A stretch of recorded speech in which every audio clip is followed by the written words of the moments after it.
There is a particular image of Superman that most of us carry without ever having to think about it. He stands in the sky above a city, arms slightly open, cape settling behind him in the wind, and somewhere below, people look up and feel for just a moment that nothing truly terrible can happen to them tonight. That image has been repeated so many times in so many forms that it has become something closer to a symbol than a character. Superman is hope, rendered in primary colors. Superman is safety. Superman is the promise that strength does not have to be frightening. But symbols are built by people, and people are complicated, and over the better part of a century, the writers and artists who have shaped Superman's story have quietly asked a harder question underneath all of that reassurance. What if the strength was frightening? What if the promise broke?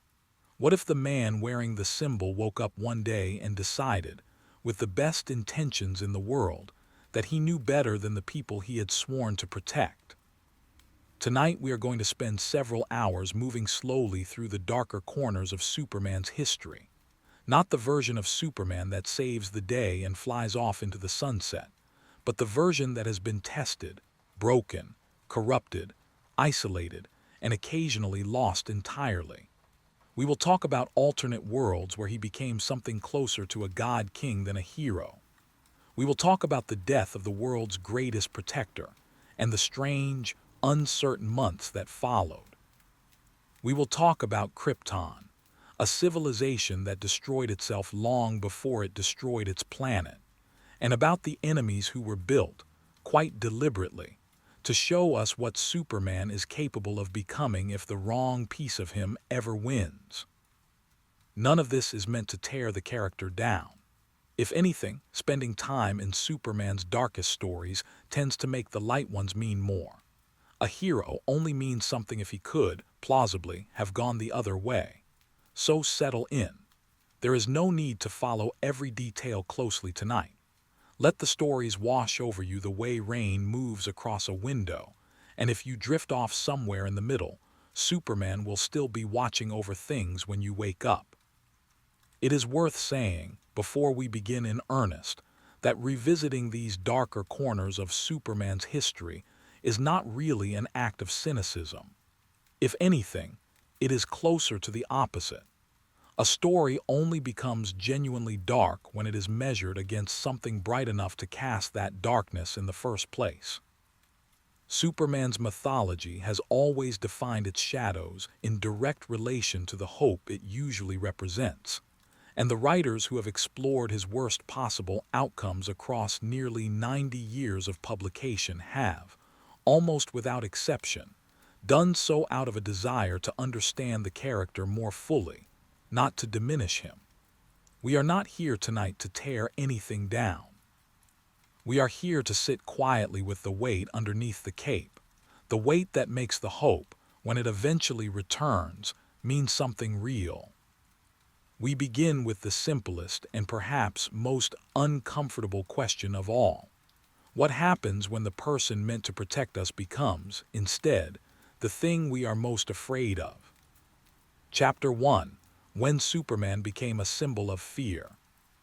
For most of his existence, Superman's power has been treated as a kind of geological fact, something as stable and reassuring as gravity. He can lift a building. He can outrace a bullet. He can survive conditions that would erase an ordinary person without leaving a mark. Writers have spent decades finding new ways to describe just how strong he is, and audiences have spent just as long accepting that strength as comforting, because it is always aimed outward at threats and never at us. But a small number of stories have paused on a different thought. Superman's power is not inherently good or bad. It is simply enormous. And anything enormous, once you stop assuming good intentions, becomes something to fear. This idea shows up most clearly in stories where ordinary people, not villains, start to look at Superman differently. Government officials who realize there is no weapon capable of stopping him if he ever decided to act against them. Scientists who quietly calculate what a single miscalculated punch could do to a city block. Ordinary citizens who begin to wonder, in the privacy of their own thoughts, what happens if Superman is simply having a bad day? Batman's private files on his fellow heroes, developed across various stories over the years, work from exactly this premise. Bruce Wayne, a man who has built his entire identity around control and contingency, cannot rest easy knowing that the single most powerful being on the planet operates almost entirely on trust. Not trust that Superman is infallible, but trust that he will always choose correctly. Batman's solution in these stories is to prepare a means of stopping Superman if that trust is ever misplaced. The mere existence of those plans, when Superman eventually discovers them, becomes its own quiet tragedy, because it tells him something he already suspected but had hoped wasn't true. Even the people who know him best are afraid of what he could become. This fear is not irrational. It is, in fact, the central engine behind almost every dark Superman story that exists. A man who could depopulate a country by lunchtime is choosing, every single day, not to. That choice is invisible most of the time, which is precisely what makes it unsettling once you notice it. Heroism, in Superman's case, is not really about what he does. It is about what he continually refrains from doing. Several stories over the decades have explored government attempts to control or neutralize him, often through kryptonite stockpiles, magical countermeasures, or elaborate legal frameworks designed to hold him accountable in ways no ordinary law enforcement could manage. These stories tend to frame the government's fear sympathetically rather than villainously. It is not paranoid to worry about an entity that powerful. It would arguably be irresponsible not to. What makes this theme genuinely dark rather than simply cautionary is the moments where Superman himself starts to internalize that fear. There are stories where he holds back not because restraint is easy, but because he does not entirely trust what would happen if he stopped holding back. A being raised with an ordinary sense of morality, wrapped around a body capable of planetary-scale destruction, is in a very real sense performing an act of restraint every waking moment of his life. Most heroes have limits imposed on them by their own bodies. Superman's limits are almost entirely internal, which means they are also almost entirely voluntary. This chapter is really an introduction to everything that follows. There is a particular subgenre of Superman's story, appearing periodically across nearly every era of publication, that takes this fear and pushes it to its most literal possible conclusion. Imagining scenarios where Superman is placed under some form of mind control, hypnosis, or hostile manipulation, and briefly becomes an active threat to the very city he protects. These stories are rarely subtle, and they are not usually intended as deep psychological explorations in their own right. But their sheer persistence across decades of comics tells us something important about what readers and writers alike find compellingly, almost irresistibly frightening about this character. There is something uniquely unsettling about watching familiar heroes, Batman, Wonder Woman, the ordinary police officers of Metropolis, suddenly forced to treat Superman as an active danger rather than a source of safety, even temporarily. Even under circumstances everyone involved understands are not really his fault. What these stories share with the more psychologically grounded explorations we will spend tonight examining is a shared underlying premise. Superman's goodness has never been a passive quality, something built into his design, the way flight or strength are built into his physiology. It is closer to a decision, renewed continuously, and the moment that decision is interrupted, whether through mind control, grief, ideology, or corruption, the enormous gap between Superman as protector and Superman as threat becomes visible all at once. Every dark Superman story we discuss tonight, in one form or another, returns to this same unsettling question. What happens if the restraint fails? What happens if the world's greatest protector stops believing that protection and control are different things? We will spend the rest of this journey exploring various answers, beginning with a world where Superman's moral compass was pointed in an entirely different direction from the very beginning. Chapter 2: Superman, Red Sun. Imagine, for a moment, that the rocket carrying the infant Kal-El from the dying planet Krypton did not land in a Kansas cornfield. Imagine instead that it landed several hours later on a collective farm in Soviet Ukraine, and that the child inside was raised not on stories of small-town American decency, but on the ideals of a very different 20th century experiment. This is the premise of Superman, Red Sun, one of the most acclaimed alternate universe stories ever told about the character, originally published as a 3-issue prestige format miniseries by DC Comics in 2003. The story does not ask whether Superman would still be strong in this new upbringing. Of course he would. It asks something far more interesting. Would he still be good, and if so, what would goodness even mean, filtered through an entirely different set of values? The Superman of Red Sun grows up believing, sincerely and completely, in the promise of a better world built through collective strength and central planning. He is not a puppet or a villain in the traditional sense. He genuinely believes he is helping people. He ends world hunger. He eliminates crime through sheer omnipresence. Over time, he becomes the head of state for the entire Soviet Union, and eventually, through a slow and unsettling process of expansion, for most of the world. What makes Red Sun so effective as a dark story is that it never abandons Superman's fundamental decency. He is not cruel for its own sake. He does not enjoy power the way a traditional villain would. He simply becomes convinced, gradually and with total sincerity, that a planet without free will but without suffering is preferable to a planet with both.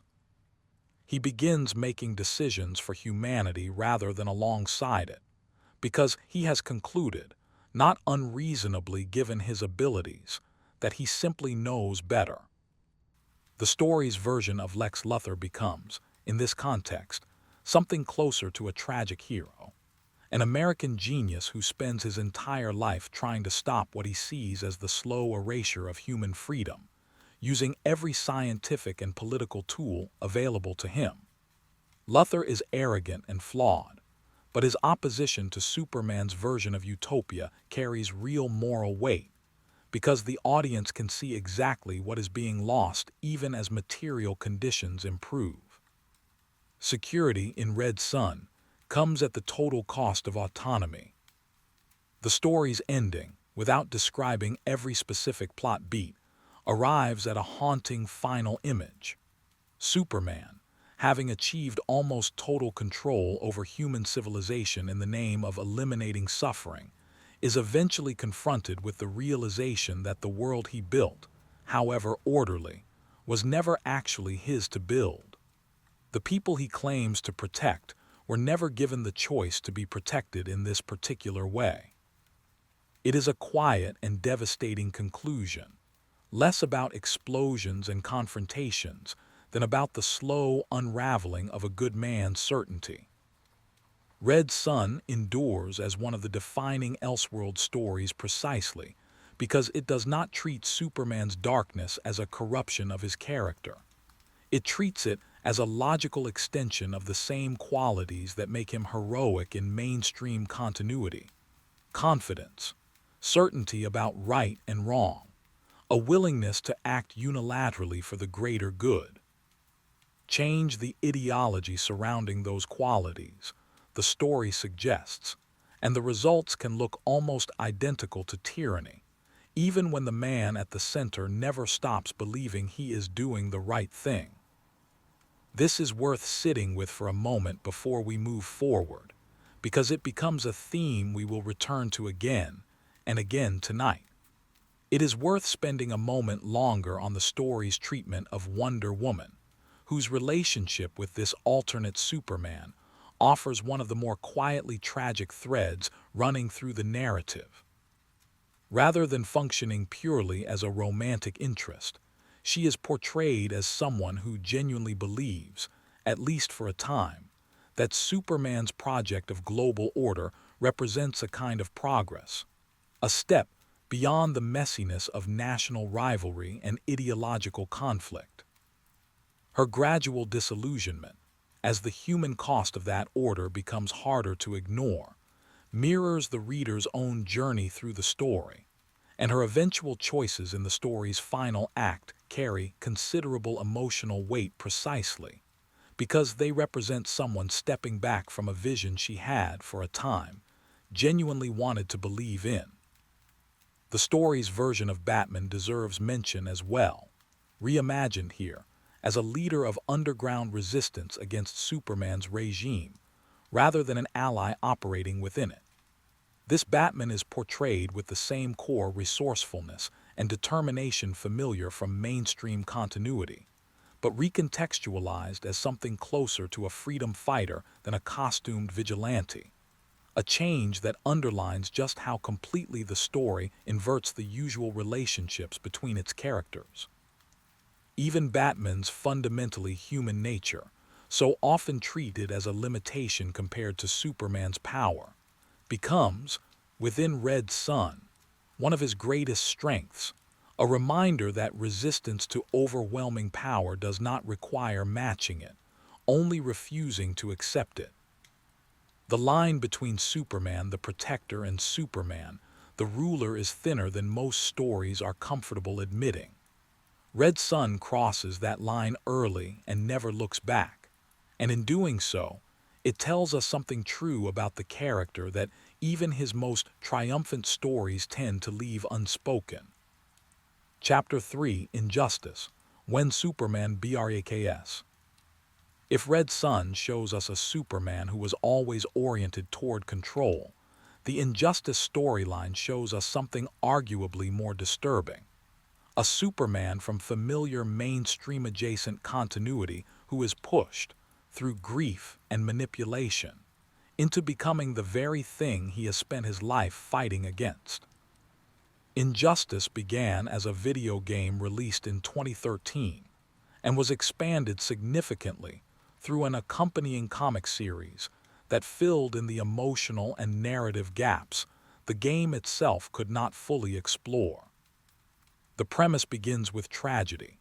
The Joker, in an act of calculated cruelty, manipulates Superman into unknowingly killing someone he loves, someone carrying his own unborn child, and then, in the same sequence of events, detonates a nuclear device that destroys the city of Metropolis, killing millions of people. It is difficult to overstate how deliberately cruel this setup is. It is not a single loss. It is a compounding series of losses, engineered specifically to break a man whose entire identity is built around preventing exactly this kind of catastrophe. In response, Superman does something he has resisted for his entire history. He kills the Joker, not in the heat of battle, but as a direct, personal act of retribution. And having crossed that line once, something in him does not simply heal afterward. He begins to reason that the reason tragedies like this keep happening is because heroes like him have always held back. He starts to believe that Batman's approach, the endless cycle of arrest and escape and arrest again, is not mercy. It is negligence dressed up as principle. From this point, Superman begins assembling a global regime, initially framed as a response to a specific crisis, but gradually calcifying into something closer to authoritarian rule. Heroes who refuse to join him are treated as obstacles. Batman becomes the leader of a resistance movement made up of heroes who still believe that freedom, even flawed and dangerous freedom, is worth preserving. The story becomes, essentially, a civil war among people who used to be allies, fought over a single unresolved question. Is the world safer when someone with Superman's power decides what is best for everyone else? What makes Injustice genuinely upsetting to read, more than any individual battle or plot twist, is watching familiar characters slowly rationalize choices that would have been unthinkable to them before the story began. Wonder Woman, in this continuity, becomes one of Superman's most committed allies, having come to believe that Amazonian principles of decisive justice are more honest than the endless compromises of human law. Other heroes are coerced, manipulated, or simply worn down until joining Superman's regime feels like the only remaining option. Superman himself is never portrayed as a cartoonish villain throughout most of this arc. That restraint is precisely what makes the story work. He remains convinced, for a very long time, that everything he is doing is in service of preventing another metropolis. He tells himself, and sometimes genuinely believes, that a single controlled world is preferable to a free world capable of producing another Joker. It is only very gradually, and at great cost, that the story allows him to recognize what he has actually become. Injustice resonates with readers because it does not require a fundamentally different Superman to reach this outcome.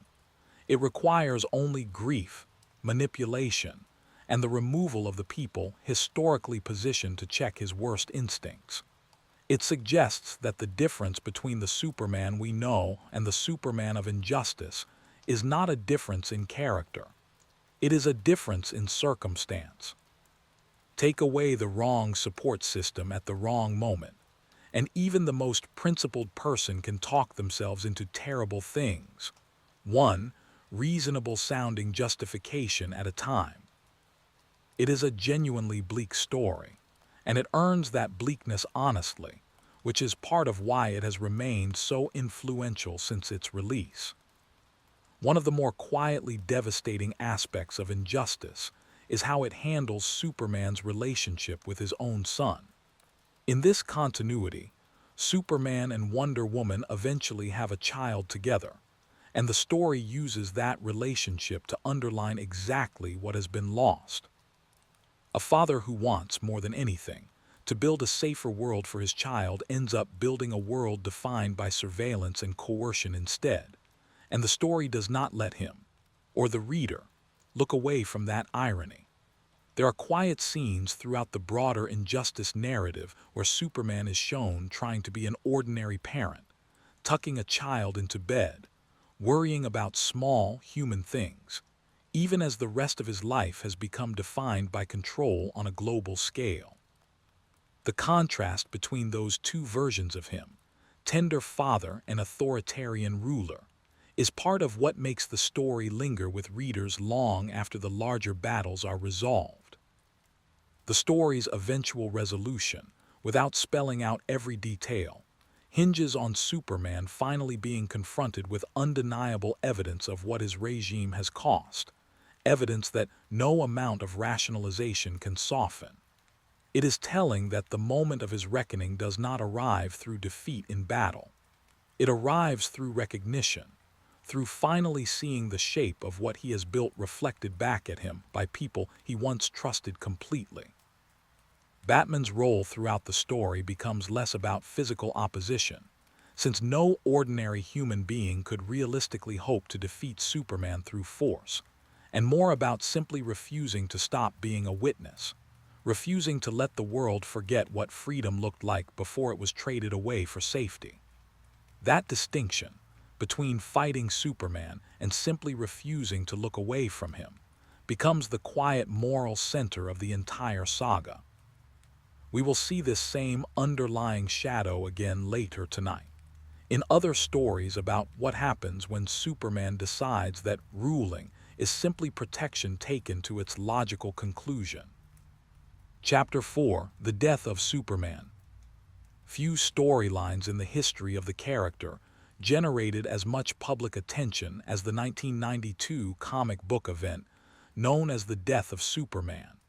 For readers who had grown up assuming Superman was permanent, invulnerable in every sense, the story asked an unthinkable question. What happens to the world when its greatest protector simply stops being able to protect it? The story centers on Doomsday, a creature whose origins we will explore more fully in a later chapter, but whose basic function within this particular arc was simple and brutal. He was designed, narratively, as an opponent Superman could not outthink, outfly, or ultimately survive. Doomsday's rampage across the American Midwest toward Metropolis was framed less as a traditional supervillain plot and more as an unstoppable natural disaster with a face, something closer to an avalanche than an adversary. The confrontation itself, when it finally arrived in Metropolis, was less about strategy and more about attrition. Superman and Doomsday traded blow after blow through the streets of the city, each exchange more devastating than the last, until both combatants had effectively destroyed each other through sheer sustained violence. Superman's final act was to ensure Doomsday could not continue his rampage into the rest of the city, delivering a last, fatal blow before collapsing into the arms of Lois Lane, dying from the cumulative damage of the battle. What made this story resonate so deeply with readers, beyond the novelty of a major hero's death, was the aftermath. The issue following the death itself largely abandoned traditional superhero storytelling in favor of something closer to a meditation on grief. Ordinary citizens of Metropolis, characters we had never met before and would likely never see again, were shown reacting to the news with the kind of raw, unguarded sorrow usually reserved for the death of a real public figure. A construction worker breaking down at a job site, a homeless man laying flowers at a makeshift memorial, Lex Luthor, Superman's oldest enemy, quietly troubled by an unfamiliar sense of loss. The funeral sequence itself, illustrated with unusual restraint for a genre often defined by spectacle, remains one of the most quietly powerful pieces of superhero comics ever published. Friends and allies gathered not to fight or scheme, but simply to grieve, and the story allowed that grief room to breathe rather than rushing toward the inevitable resurrection that most readers, even at the time, suspected was coming. It is worth pausing here on why this story qualifies as one of Superman's darkest, despite lacking any of the moral corruption present in Red Son or Injustice. The darkness here is not about what Superman becomes. It is about what his absence reveals. The story forces its audience, and the fictional citizens of Metropolis alongside them, to reckon with a world that had quietly come to depend on the assumption of his permanence. Removing that assumption, even temporarily, exposed just how fragile that sense of safety had always been. Metropolis was never actually safe because Superman was invulnerable. It was safe because everyone had simply stopped imagining a version of the world where he wasn't there. The death of Superman remains a landmark not because Superman died, since longtime readers of superhero comics understand that death within these narratives is rarely permanent, but because of how seriously the story took the emotional consequences of that death while they lasted. It gave weight to loss in a genre that often treats loss as a temporary plot device, and in doing so, it earned its place as one of the most genuinely moving Superman stories ever published, dark not through cruelty, but through grief. It is worth spending a little more time on the battle itself, because the way it was structured contributed enormously to why the story felt so different from a typical superhero showdown. There was no clever plan. There was no last-minute discovery of a weakness. Doomsday simply kept coming, absorbing punishment that would have ended almost any other confrontation in the character's history, and Superman simply kept meeting him, blow for blow, because there was no one else positioned to stop him before he reached the heart of the city. The fight moved through Metropolis over several brutal pages, each exchange rendered with a kind of grim, unglamorous physicality, buildings collapsing not as spectacle but as consequence, until both figures had effectively worn each other down to nothing. There was very little triumph in the choreography of that final confrontation, and that absence of triumph was deliberate. This was never meant to read as a victory. It was meant to read as a cost. The broader cultural response to the story also deserves mention, because it says something about how deeply Superman's permanence had settled into the public imagination by the early 1990s. News outlets that rarely covered comic books treated the story as significant, mainstream cultural news, and issue sales reportedly reached numbers rarely seen before or since in the industry. Part of what made the moment resonate so widely, beyond simple curiosity, was the sincerity with which the story was handled internally. It would have been easy to treat Superman's death as a stunt, wrapped in irony or self-awareness. Instead, the creative team chose to treat it with the same emotional seriousness they would bring to any genuine loss, and that sincerity is a large part of why the story continues to be remembered as one of the character's most significant, even decades later. Chapter 5: The Return of Superman. The months following Superman's death, in the comic's internal timeline, were defined by an unusual and deeply unsettling kind of uncertainty. Metropolis had lost its protector, and almost immediately, four figures emerged, each claiming in some fashion to be Superman returned, though none of them were quite right in ways that became increasingly apparent as the story unfolded. There was the Eradicator, a being connected to Kryptonian technology and ideology, cold and severe in ways the real Superman had never been. There was Steel, a brilliant human engineer named John Henry Irons, who had built a suit of armor inspired by Superman's sacrifice, and who never actually claimed to be Superman himself, but who nonetheless became part of the broader cultural confusion surrounding who, exactly, was carrying the symbol forward. There was Superboy, a brash, clone-derived teenager grown from genetic material connected to Superman, full of attitude and uncertain of his own place in the world. And there was the cyborg Superman, who appeared at first to be the genuine article restored, before revealing himself to be something far more sinister, a villain wearing Superman's face and reputation as a weapon.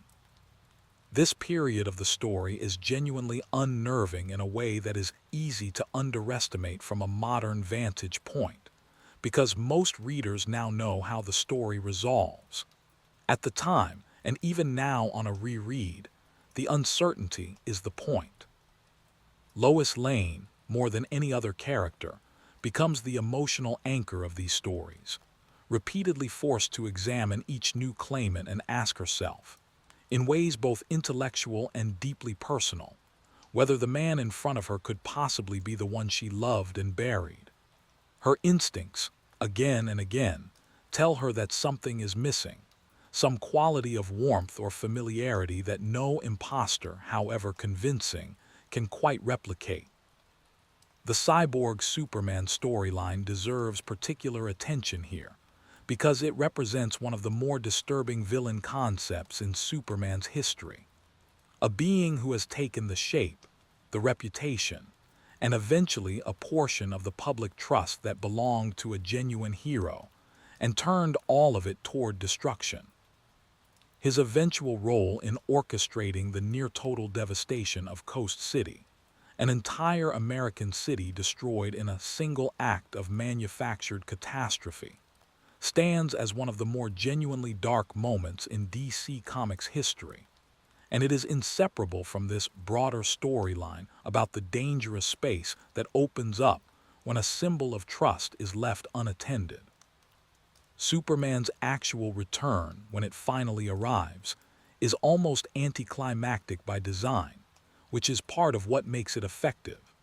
He emerges from a regeneration chamber within the Fortress of Solitude, weakened and uncertain of his own restored strength, arriving just in time to help resolve the chaos the various imposters and threats had created. There is no triumphant fanfare. There is simply a tired, recovering man doing what he has always done, stepping back into a role that the world, in his absence, had tried and failed to adequately fill. What makes this entire arc worth including among Superman's darker stories is not any single villain or twist, but the underlying premise itself. A symbol as powerful as Superman creates a vacuum the moment it disappears, and that vacuum can be filled by almost anything: sincere imitators, well-meaning replacements, and outright predators wearing a familiar face. The return of Superman suggests something quietly troubling about the nature of symbols in general. They are only as trustworthy as the person actually standing behind them, and in the wrong moment, that distinction can become dangerously difficult to see. It is worth dwelling a little longer on Steel and Superboy specifically, because their stories, unlike the cyborg Superman's outright villainy, explore a gentler but still genuinely complicated version of this same tension. Both characters, in their own ways, step into the space Superman's absence created not out of any desire to deceive, but out of a sincere wish to help a city that suddenly found itself without its protector. Steel's motivation is explicitly one of debt and admiration, a brilliant engineer who once required Superman's help and now wants to honor that memory by building something capable of filling even a small part of the gap left behind. Superboy's motivation is messier, tangled up with the confusion of an adolescent clone still working out his own identity, uncertain how much of Superman he is meant to embody and how much of himself he is allowed to be instead. Both characters eventually go on to have long, meaningful histories entirely apart from this period of impersonation and confusion.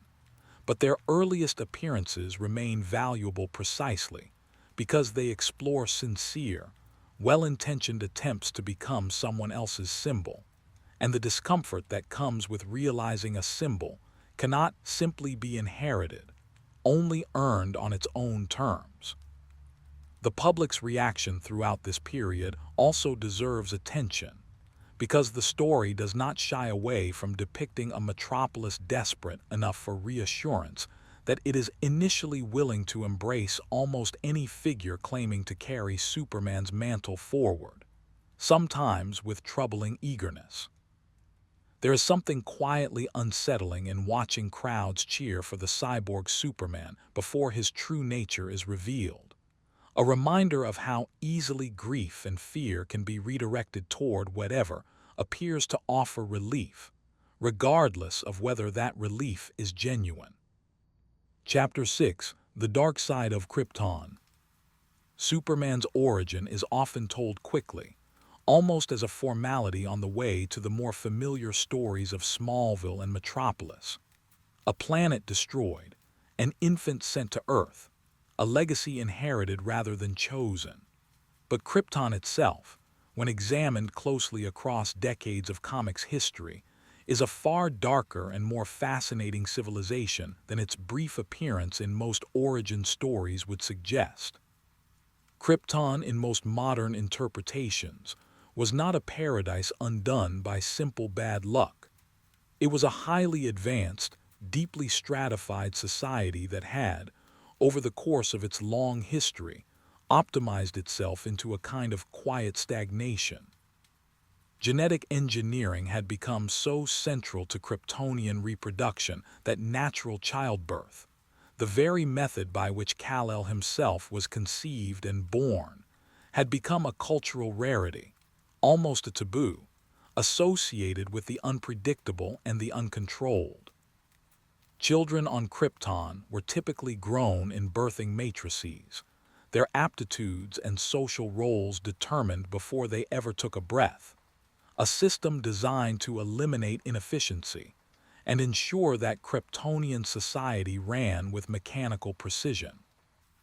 This is, on its own, a genuinely unsettling foundation for a civilization, and various stories over the decades have leaned into just how sterile and controlled Kryptonian culture had become by the time of its destruction.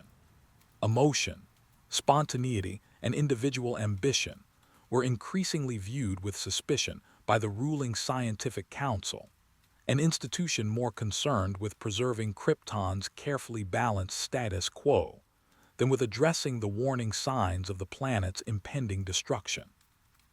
Jor-El, Superman's father, occupies a genuinely tragic role within this context. A brilliant scientist who correctly identified that Krypton's core was destabilizing, and who spent years trying to convince an indifferent and bureaucratically paralyzed ruling council to take action, only to be dismissed as alarmist.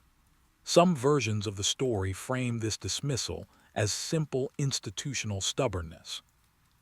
Others suggest something darker, that Krypton's leadership understood the threat, but had become so committed to maintaining social order and avoiding panic that they chose willful denial over the disruption that honest acknowledgement would have caused. Either way, the result was the same. An entire civilization, along with nearly all of its people, was allowed to die because the people in power could not bring themselves to admit the scale of the danger in time. Krypton's ultimate destruction, then, is not simply a natural disaster in most tellings. It is, at least in part, a story about institutional failure, about a society so committed to its own stability that it walked calmly into extinction rather than confront an uncomfortable truth. There is something quietly devastating about the idea that Superman, humanity's great symbol of proactive heroism, was born from a civilization that failed, at the most critical possible moment, to act. Some stories have gone further still, exploring Krypton's darker political history before its destruction, including eras of conquest, the suppression of dissent, and experiments in genetic modification that verge on eugenics. These threads are not always emphasized in every version of the mythology, and different writers have handled Krypton's culture with varying degrees of moral complexity. But the through line across most serious treatments of the planet is consistent. Krypton was not simply a lost Eden. It was an advanced, brilliant, and deeply flawed civilization, and its destruction was, in a very real sense, partly self-inflicted. This context recontextualizes Superman's entire upbringing on Earth in an interesting way.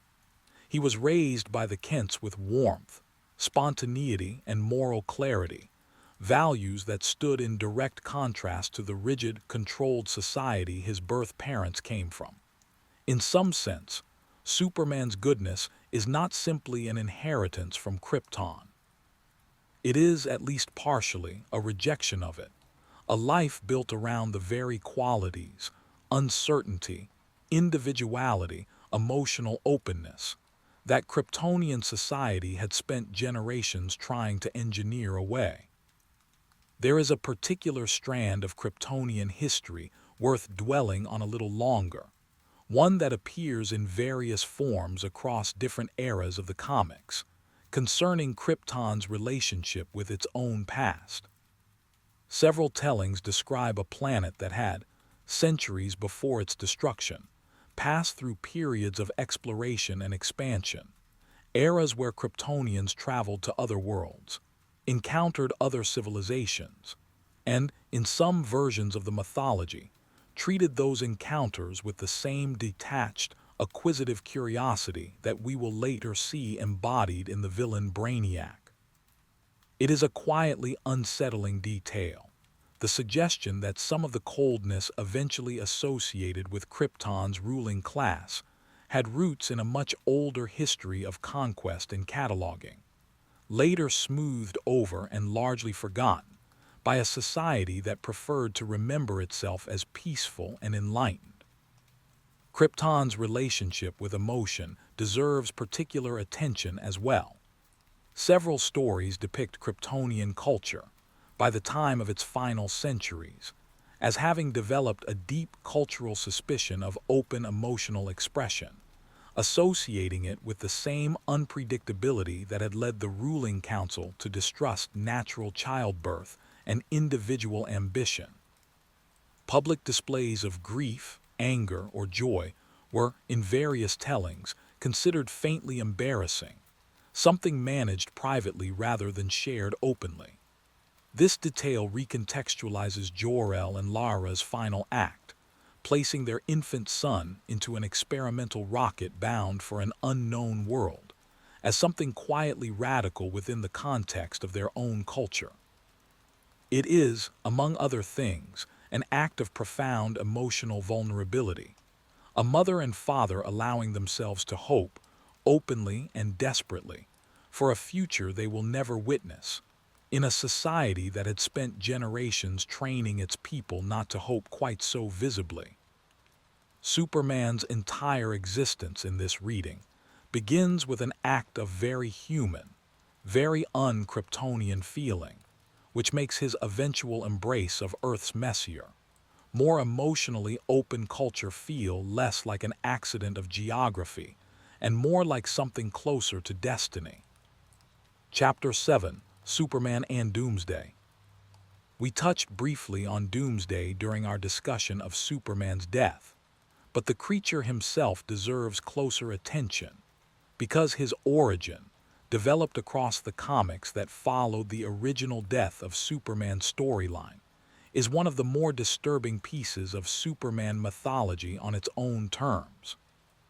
Doomsday's backstory, as eventually revealed, positions him not as a traditional alien invader or mad scientist's creation in the usual sense, but as the end result of a horrifying evolutionary experiment conducted on prehistoric Krypton. According to this history, a Kryptonian scientist obsessed with creating the ultimate survivable life form took a single infant subject and subjected it to a process of repeated, deliberate death and genetic adaptation. The creature would be killed in increasingly extreme ways, exposed to the harshest possible conditions Krypton's ancient wilderness could offer, only to be revived and allowed to evolve immunities to whatever had killed it the time before. This cycle repeated itself, according to the story, across many years, resulting eventually in a being that had, quite literally, adapted past the concept of death itself. There is something genuinely horrifying about this origin, separate from anything Doomsday does once the story catches up to Superman's era. It positions him not as evil in any conventional sense, incapable of complex reasoning or malice as traditionally understood, but as a living record of accumulated trauma, a creature whose entire existence was built through repeated, intentional suffering inflicted by people who saw him purely as a scientific tool. His eventual violence, when he finally breaks free of Kryptonian containment and begins his path toward Earth, reads less like villainy and more like an unstoppable expression of pain with nowhere else to go. This framing matters enormously for understanding why Doomsday functioned so effectively as the vehicle for Superman's death. He was never given a redemption arc or complex motivations in the moment of his rampage, because the story was never really about him as an individual antagonist. He functioned, narratively, as something closer to an embodiment of inevitability, an unstoppable force born from Krypton's own history of scientific overreach, arriving on Earth to claim, in a strange and indirect way, one final victim connected to a planet that had already destroyed itself. Later stories have continued to explore Doomsday's legacy, including his repeated resurrections, a grim irony given his origin, and various attempts by other characters to weaponize or control him. Each of these stories tends to circle back to the same unsettling core idea. Doomsday cannot truly be defeated in any permanent sense, because his entire nature is built around surviving defeat. He is not a villain to be outsmarted. He is a problem to be endured, and that distinction places him in a genuinely unique position within Superman's rogues gallery. The psychological weight of the Superman and Doomsday story ultimately comes down to a single uncomfortable truth.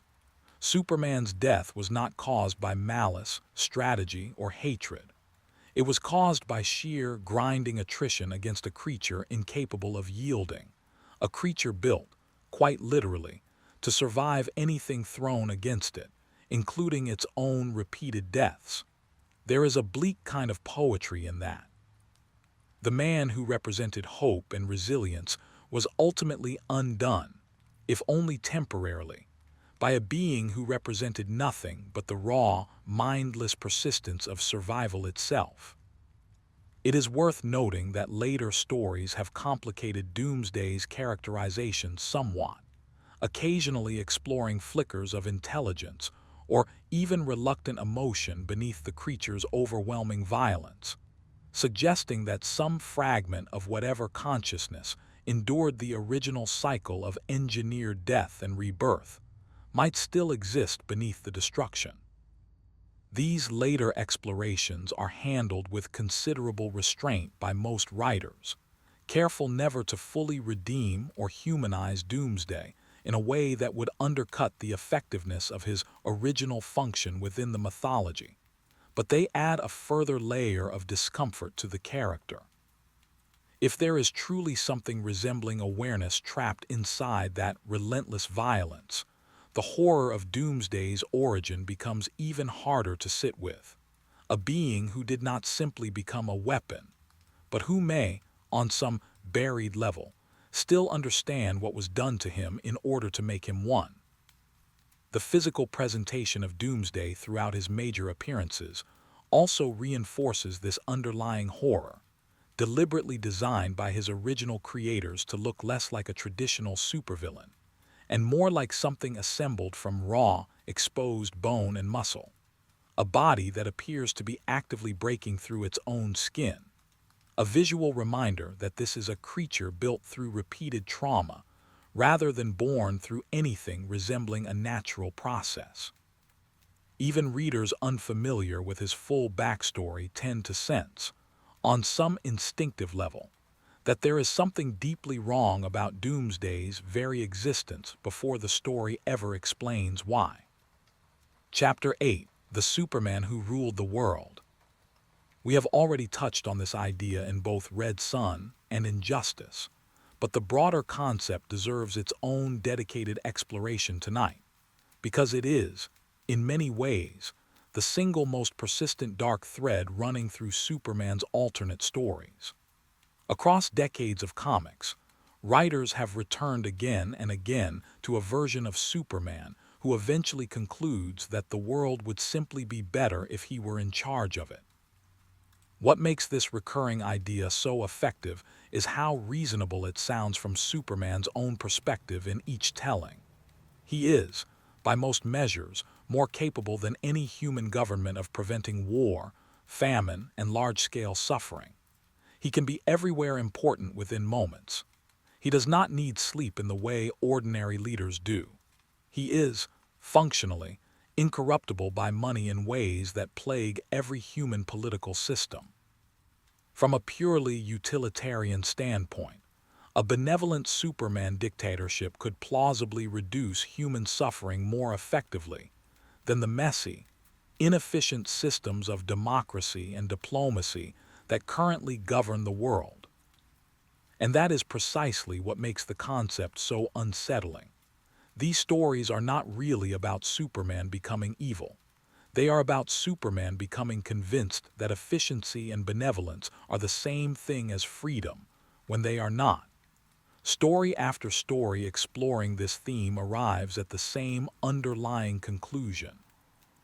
A world managed entirely by even the most well-intentioned single individual, however powerful, however moral, is a world that has quietly traded away something essential in exchange for safety. The right to fail, the right to make bad decisions and learn from them, the right to disagree with the person in charge without fear of consequence. Various stories exploring this theme, beyond the two we have already discussed at length, have imagined scenarios in which Superman, faced with escalating global catastrophe, whether nuclear war, environmental collapse, or unchecked supervillain activity, eventually decides that half measures are no longer acceptable. He begins intervening more directly in political affairs. He begins making decisions unilaterally that were previously left to elected governments and international bodies. Each individual choice, examined in isolation, often seems justified, even admirable. It is only when these choices accumulate that the audience, and often the character himself, begins to recognize the shape of what is forming. This theme resonates so consistently across decades of storytelling because it taps into something true about power in general, not just fictional superpowers. Even good intentions, applied with enough force and without sufficient accountability, tend to calcify into control. The people writing these stories are not really asking whether Superman specifically would become a tyrant. They are using Superman as a lens to examine a much older and more universal question about whether any individual, however capable, should ever hold that much unchecked influence over other people's lives. It is worth noting that in nearly every major version of this story, Superman himself is eventually made to confront the cost of what he has built, usually through the perspective of someone he trusts, often Lois Lane, sometimes Batman, occasionally an ordinary citizen whose small act of quiet defiance reminds him what freedom actually looks like when it is allowed to exist messily and imperfectly. These confrontations tend to be the emotional core of every version of this story, because they represent the moment where Superman is asked, directly, whether the world he has built is something people actually chose, or something he simply decided was best for them. The answer in every meaningful telling is the latter, and that answer is where the story finds its darkness. There is a particular version of this theme worth mentioning that approaches the question from an unusually sympathetic angle, imagining a Superman who is not driven by grief or ideology, but by simple exhaustion, a man who has spent decades responding to the same underlying human problems, war, poverty, cruelty, only to watch them resurface again and again in slightly different forms. This version of the story frames his eventual turn toward direct rule less as a moral failing and more as a kind of quiet despair, a conclusion that gradual persuasion and inspiration have simply not worked quickly enough, and that more direct intervention, however uncomfortable, has become the only remaining option he can justify to himself. This framing is, in some ways, the most unsettling version of the theme precisely because it requires no external manipulation and no single traumatic event. It requires only time, patience worn thin, and the accumulated weight of watching the same mistakes repeat themselves century after century. These stories also tend to explore, with varying degrees of nuance, how ordinary people respond to a Superman who has begun governing rather than simply protecting. Some depict genuine gratitude, populations who have, in measurable terms, become safer and more prosperous under his direct intervention, willing to trade certain freedoms for that security. Others depict quiet, persistent resistance, small acts of civil disobedience carried out by people who understand, even amid genuine material improvement, that something essential has been lost. The most effective versions of this story resist resolving that tension cleanly in either direction, allowing both responses to feel legitimate, which is precisely what makes the underlying question so difficult to answer, for the characters and for the reader alike. Chapter 9: Dark Superman and the Dark Multiverse. DC Comics has, over the past decade, developed an entire narrative framework specifically designed to explore corrupted, nightmare versions of its most beloved heroes, a concept known as the Dark Multiverse. Introduced prominently through the Dark Knight's Metal storyline in 2017 and 2018, the Dark Multiverse is depicted as a realm of unstable, failed realities, worlds born from moments of fear and doubt experienced by heroes in the primary universe, twisted into their worst possible outcomes. Several of these dark multiverse realities center specifically on distorted versions of Superman, and they tend to be considerably more overtly horrific than the more grounded, morally complex darkness of stories like Red Son or Injustice, where those stories ask what happens when a fundamentally good Superman makes understandable but tragic choices. The dark multiverse versions tend to ask a more visceral question. What does Superman look like with the goodness removed entirely, replaced by pure, unrestrained power? One of the most notable of these figures is a nightmarish fusion concept explored during the Dark Knight's Death Metal event, in which distorted versions of Superman and other heroes are merged with cosmic and demonic influences, resulting in beings that retain the recognizable iconography of the original heroes. The cape, the emblem, the general silhouette, while representing something closer to pure destructive force wearing a familiar shape. These figures are designed to be viscerally unsettling precisely because of that familiarity. It is one thing to face an entirely alien monster. It is another to face something wearing the face of the person you trust most, twisted into an instrument of annihilation. The horror of these dark multiverse Superman variants lies less in complex characterization, since these versions are often intentionally less psychologically nuanced than the Red Son or Injustice iterations, and more in what they represent thematically. They function as a kind of narrative worst-case scenario, a visual answer to the question posed back in our very first chapter tonight. What does Superman's power look like with absolutely no restraint, no morality, and no humanity attached to it at all? The answer, according to these stories, is something almost cosmically terrifying, closer to a natural disaster-given consciousness than to any recognizable hero.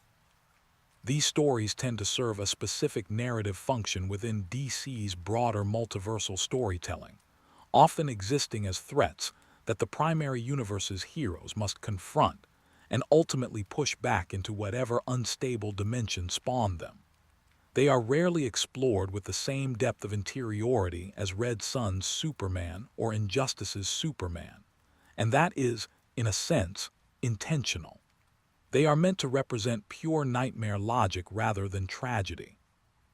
Where Injustice asks us to understand how a good man could become this, the dark multiverse simply presents the end result without particular interest in the journey, a kind of distilled horror movie version of the same underlying anxiety we have been circling all night. What makes these stories worth including in a discussion of Superman's darkness, despite their more fantastical and less grounded nature, is what they reveal about the character's cultural weight. Even at his most extreme and monstrous, in stories explicitly designed to be nightmarish, Superman remains instantly recognizable. The cape, the emblem, the general shape of him, all of it persists even when every trace of his actual character has been stripped away. That persistence says something quietly unsettling about symbols in general. The shape of hope and the shape of horror, it turns out, can be disturbingly easy to confuse if the substance underneath is allowed to change enough. There's something worth noting about how these dark multiverse stories are typically resolved within DC's broader continuity. Unlike Red Son or Injustice, which exist as fully self-contained explorations lived through from beginning to end, the dark multiverse tends to function more like a recurring nightmare that the primary universe's heroes must periodically confront and push back, only for the possibility of its return to remain permanently present in the background of the wider mythology. This structural choice carries its own quiet unease. These corrupted worlds are never truly destroyed or resolved. They are simply, temporarily, held at bay, a reminder that the darkest version of every hero, according to this particular corner of DC storytelling, is not a one-time event to be defeated and forgotten, but an ongoing possibility woven permanently into the fabric of the wider multiverse, always waiting for the right moment of fear or doubt to bring it forward again. Several stories set within or adjacent to the dark multiverse also explore how these corrupted realities come into being in the first place, tying their creation directly to specific moments of failure or hesitation experienced by heroes in the primary universe. This detail adds an unusually personal dimension to what might otherwise read as purely external horror. The Nightmare Superman variants born from the dark multiverse are not, according to this framework, simply invented threats from an unrelated dimension. They are, in a very real sense, failed possibilities generated from Superman's own worst moments of doubt, given form and set loose. That detail transforms these encounters from straightforward monster battles into something closer to a confrontation with buried anxiety made manifest, which goes a long way toward explaining why these particular stories, despite their more fantastical trappings, continue to resonate with readers already familiar with the more grounded darkness of stories like Injustice. Chapter 10: Superman's Most Dangerous Enemies. Every hero is partially defined by the shape of the enemies arrayed against them, and Superman's rogues gallery, while sometimes overshadowed in popular culture by the more visually theatrical villains of other heroes, contains some of the most thematically rich antagonists in superhero fiction. Tonight, before we explore several of them individually in more depth, it is worth pausing to consider Superman's enemies as a group, because together they form a kind of composite portrait of everything Superman is not, and everything he fears becoming. Lex Luthor represents perhaps the most human of Superman's threats, a brilliant, deeply insecure man whose hostility towards Superman is rooted less in any single grievance and more in a fundamental inability to accept the existence of someone so far beyond ordinary human achievement. Luthor's genius, in nearly every version of the character, is genuine and considerable. His tragedy is that this genius, which in another life might have been used to benefit humanity enormously, has instead been almost entirely consumed by his obsession with proving himself superior to a man he cannot possibly outmatch physically. Brainiac, whom we will explore in far greater depth shortly, represents something closer to cosmic horror than personal rivalry, an ancient collector of civilizations whose connection to Krypton's own history makes him uniquely disturbing within Superman's mythology specifically. General Zod, likewise deserving of his own dedicated chapter later tonight, represents perhaps the most personal of Superman's major threats, a fellow Kryptonian whose ideology of strength and conquest stands as a dark mirror to everything Superman chose not to become. Doomsday, whose origin we have already discussed, represents inevitability itself, a creature without complex motive, simply an unstoppable expression of survival pushed to its most extreme possible conclusion. Parasite, a considerably less prominent but genuinely unsettling figure in Superman's history, represents a different kind of horror entirely, a man transformed into a creature capable of draining the life energy, memories, and abilities of anyone he touches, including, on occasion, draining Superman's own powers directly from his body. There is something deeply violating about Parasite's power set specifically when used against Superman, A hero whose strength has always been framed as something stable and internal, suddenly rendered vulnerable to literal theft. Mongol, an alien tyrant of considerable physical power in his own right, is perhaps best known for a single, particularly dark storyline in which he traps Superman within an artificial paradise called the Black Mercy, a plant-like organism that induces a deeply immersive hallucination of the victim's ideal life. In this story, Superman is shown living out an entire fantasy existence on a version of Krypton that never died, surrounded by a loving family he never actually had. A fantasy so complete and so emotionally devastating that freeing him from it becomes almost an act of cruelty in itself, since doing so means taking that impossible happiness away from him a second time. Bizarro, often played for comic relief in adaptations aimed at younger audiences, has darker roots than his cartoonish reputation suggests, originating from a flawed duplication process that produces a being fundamentally confused about morality itself, operating according to inverted logic that leads him to cause harm while genuinely believing he is doing good. There is something quietly tragic embedded in Bizarro's concept, a being who wants, in his own confused way, to be Superman, but whose very existence is built on a foundational error he can never fully correct.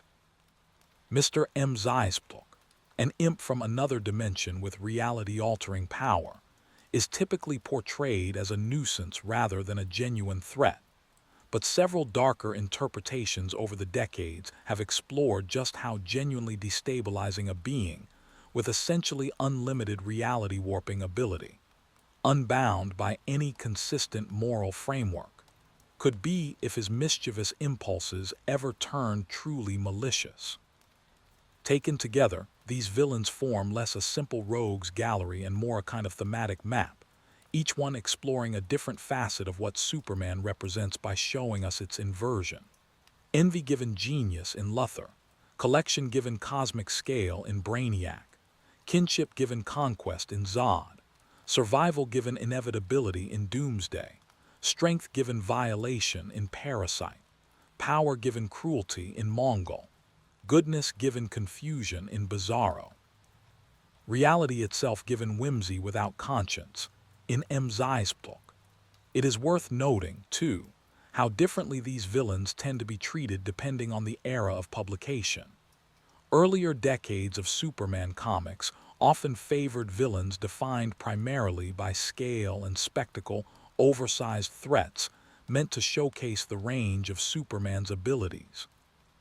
Later decades, particularly from the 1980s onward, increasingly favored villains defined by psychological or thematic resonance, figures whose menace came from what they represented about Superman himself, rather than simply how much damage they could inflict. This shift mirrors a broader evolution in superhero storytelling generally, but it is particularly noticeable in Superman's rogues gallery, precisely because his own power level leaves so little room for physical threat alone to carry a story. A villain who can simply be punched into submission rarely produces a memorable narrative when the hero punching him can, in theory, punch through a mountain. The villains who have endured, the ones we will spend the next several chapters exploring in more depth, are almost without exception the ones who threaten something other than Superman's body. His identity, his history, his ideals, his sense of what he is capable of becoming. We will spend the next several chapters moving more slowly through some of the most significant of these figures. Chapter 11, Superman and General Zod. Of all the villains who have opposed Superman over the decades, none carry quite the same personal weight as General Zod, because Zod is not simply an alien threat or a human rival. He is, in nearly every version of his story, a fellow Kryptonian, one of the very few surviving connections Superman has to the world of his birth, and the relationship between them is defined as much by that shared origin as by their opposition. Zod's history, across various comic continuities and adaptations, generally follows a similar pattern. A brilliant and highly decorated military commander on Krypton, Zod attempted, at some point before the planet's destruction, to seize control of Kryptonian society, believing that the ruling scientific council had grown weak, complacent, and unfit to guide their civilization. Depending on the version of the story, this coup attempt is framed with varying degrees of sympathy. Some tellings suggest Zod's warnings about Krypton's coming collapse were, in a bitter irony echoing Jor-El's own dismissed warnings, at least partially justified, even if his methods for addressing that collapse were authoritarian and violent. As punishment for his attempted coup, Zod is typically sentenced to the Phantom Zone, an extra-dimensional prison of exile rather than death, a detail that becomes crucial to the character's later significance. Because Zod is imprisoned rather than killed, he survives Krypton's destruction, emerging decades or centuries later, depending on the telling, into a universe where his home planet no longer exists, and where the only remaining trace of Kryptonian civilization is a young man raised entirely outside of Kryptonian values, having been sent instead to be raised by humans on Earth. This dynamic gives the Superman and Zod conflict a weight that few of Superman's other rivalries can match. Zod does not simply want to defeat Superman. He often wants, in various interpretations, to reclaim what he sees as his rightful cultural and even parental authority over the last son of Krypton, viewing Superman's human upbringing as a kind of corruption of his true Kryptonian potential. There is a deeply uncomfortable intimacy to this framing. Zod is not merely an enemy. He is, in a sense, the closest thing Superman has to surviving family from his birth world, and that family relationship is defined entirely by domination rather than affection. The moral complexity deepens further in stories that explore whether Superman bears any responsibility toward Zod and other surviving Kryptonians, given that he is, by circumstance rather than choice, essentially the last significant authority connected to their shared heritage. Some stories frame Superman's ultimate rejection of Zod's ideology as an act of moral clarity. Others linger uncomfortably on the loneliness underlying that rejection. The fact that Superman is, in refusing Zod, also refusing the last meaningful chance he will likely ever have to be understood by someone who shares his exact origin. Zod's stories also frequently raise, more directly than almost any other Superman villain, the question of lethal force. Because Zod represents an ongoing, seemingly unstoppable threat with power roughly equivalent to Superman's own, and because he typically shows no interest in reform or containment, several major stories have forced Superman into confronting the question of whether Zod can ever truly be stopped through non-lethal means. This question came to particular prominence in certain modern comic and film interpretations, where Superman's eventual, reluctant killing of Zod, framed explicitly as a last resort to prevent further loss of human life, became one of the more controversial and debated moments in the character's broader mythology, precisely because it forces the audience to reckon with Superman's usual moral absolutism under genuinely extreme circumstances.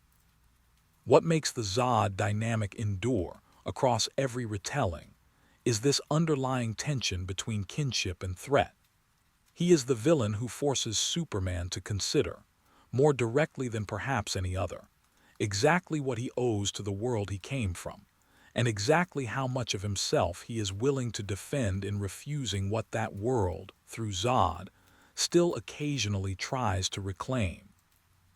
Zod's ideology also deserves closer examination, because it is rarely presented as simple villainy for its own sake.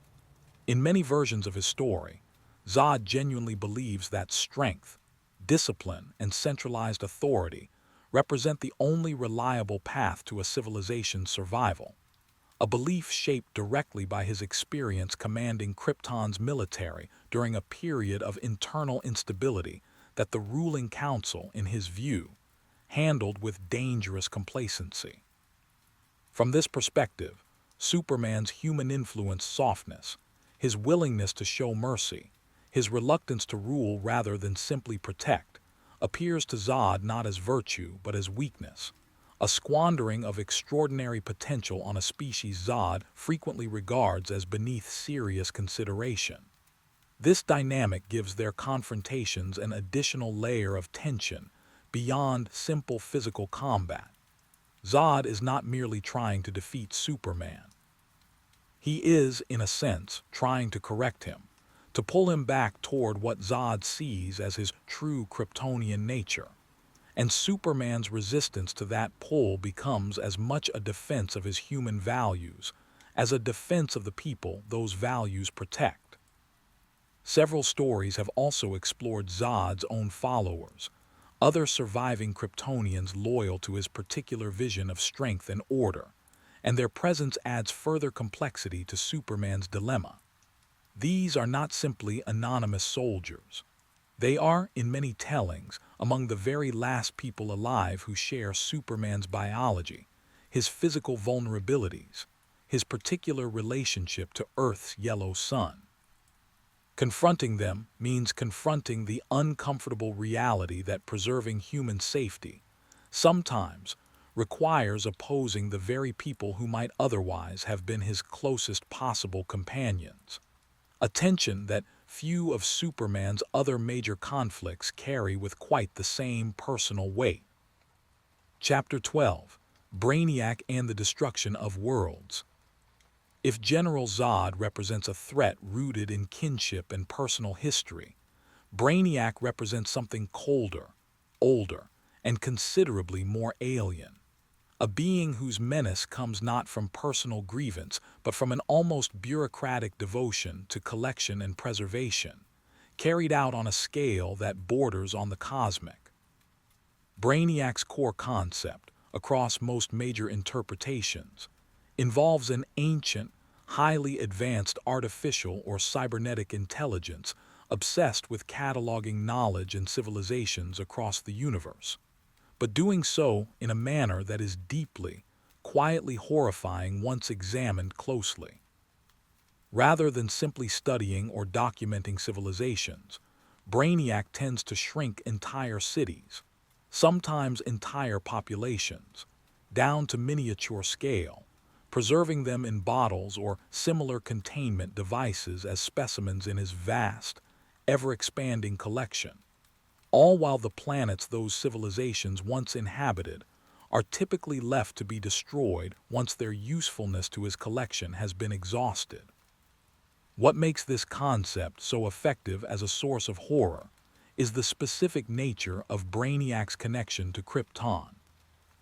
In several significant versions of his origin, Brainiac's arrival at Krypton, shortly before its destruction, involves him identifying the planet's capital city, Kandor, as worth preserving, and shrinking the entire city, its buildings, its people, its history, down to a bottled specimen, before departing the planet without meaningfully attempting to prevent its subsequent destruction.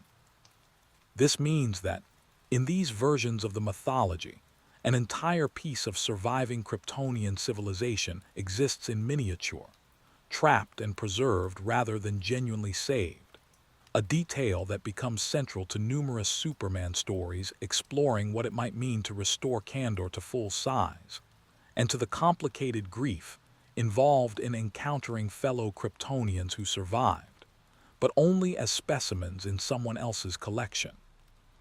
Brainiac's coldness distinguishes him sharply from villains like Luthor or Zod, whose motivations, however twisted, remain recognizably emotional.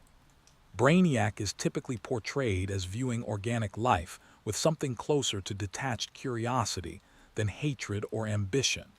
He does not destroy civilizations out of malice. He destroys them because, once cataloged and preserved in miniature, the full-scale original has simply outlived its usefulness to his archive. There is something uniquely disturbing about a villain whose horror comes not from passion, but from its complete absence, a being who processes the destruction of entire worlds with the same emotional register a person might use to describe filing paperwork. Several stories have explored the specific horror of what happens to civilizations once they have been bottled by Brainiac, exploring the psychological toll on beings who exist indefinitely at a fraction of their original scale, trapped within their own preserved cities, aware on some level of their captivity, but unable to do anything about it. These stories tend to draw a direct line between Brainiac's collection practices and broader anxieties about dehumanization, about the difference between preserving something and actually valuing it. Brainiac preserves civilizations with meticulous, obsessive care, and in doing so, robs them of everything that made them worth preserving in the first place. Superman's personal stake in confronting Brainiac, beyond the general threat he poses to Earth and other worlds, is deeply tied to this Kryptonian connection.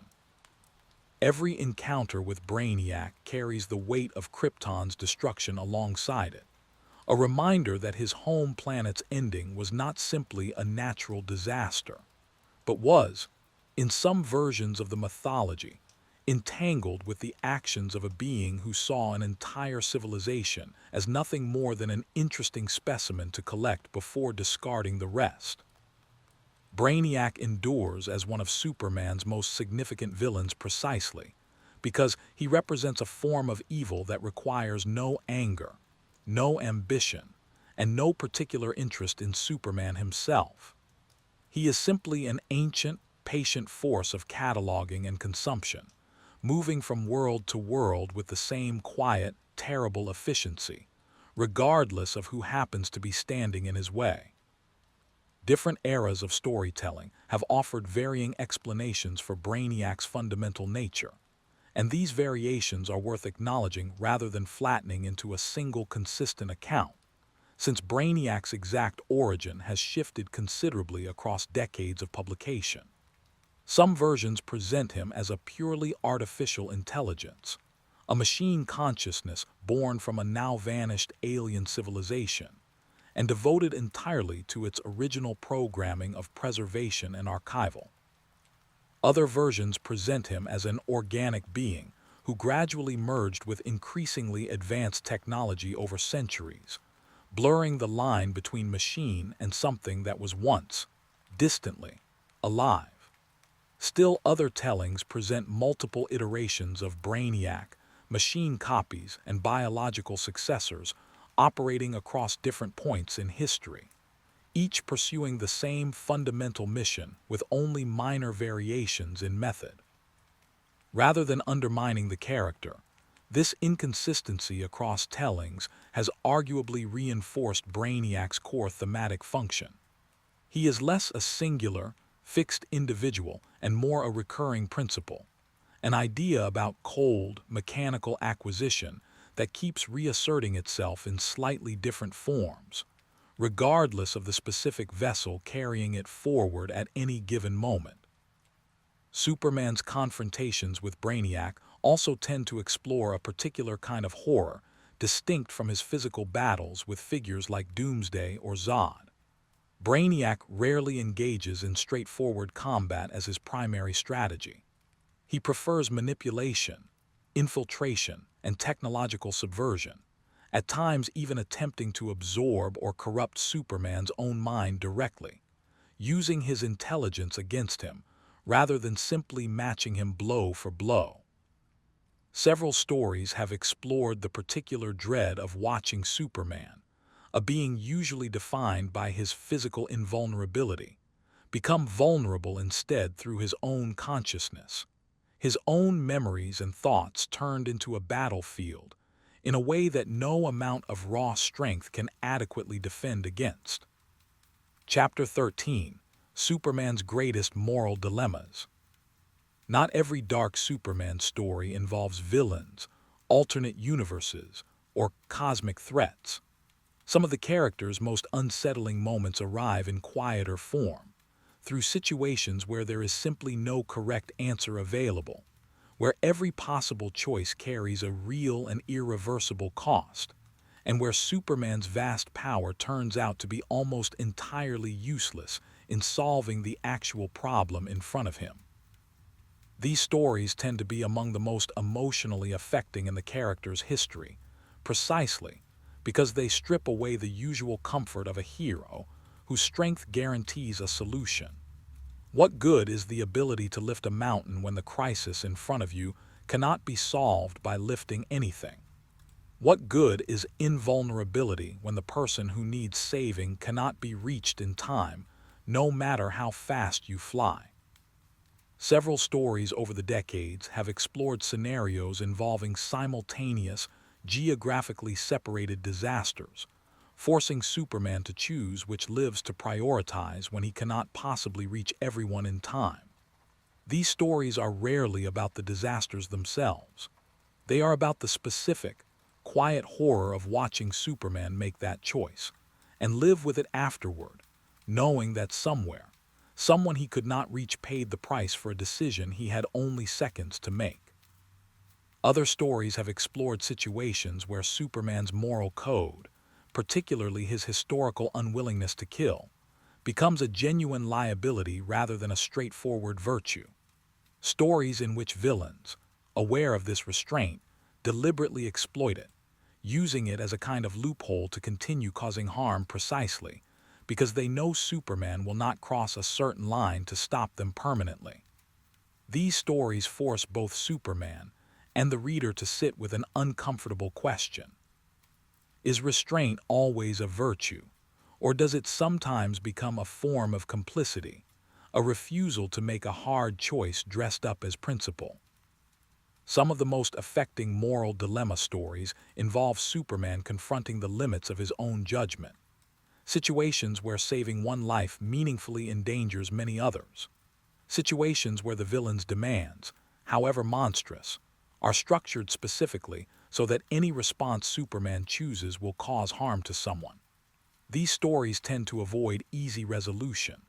There is rarely a clever, uncomplicated third option that allows Superman to save everyone and defeat the villain cleanly. More often, the story simply asks the reader to sit with the discomfort of watching a fundamentally good person make an imperfect choice, and then carry the weight of that choice forward.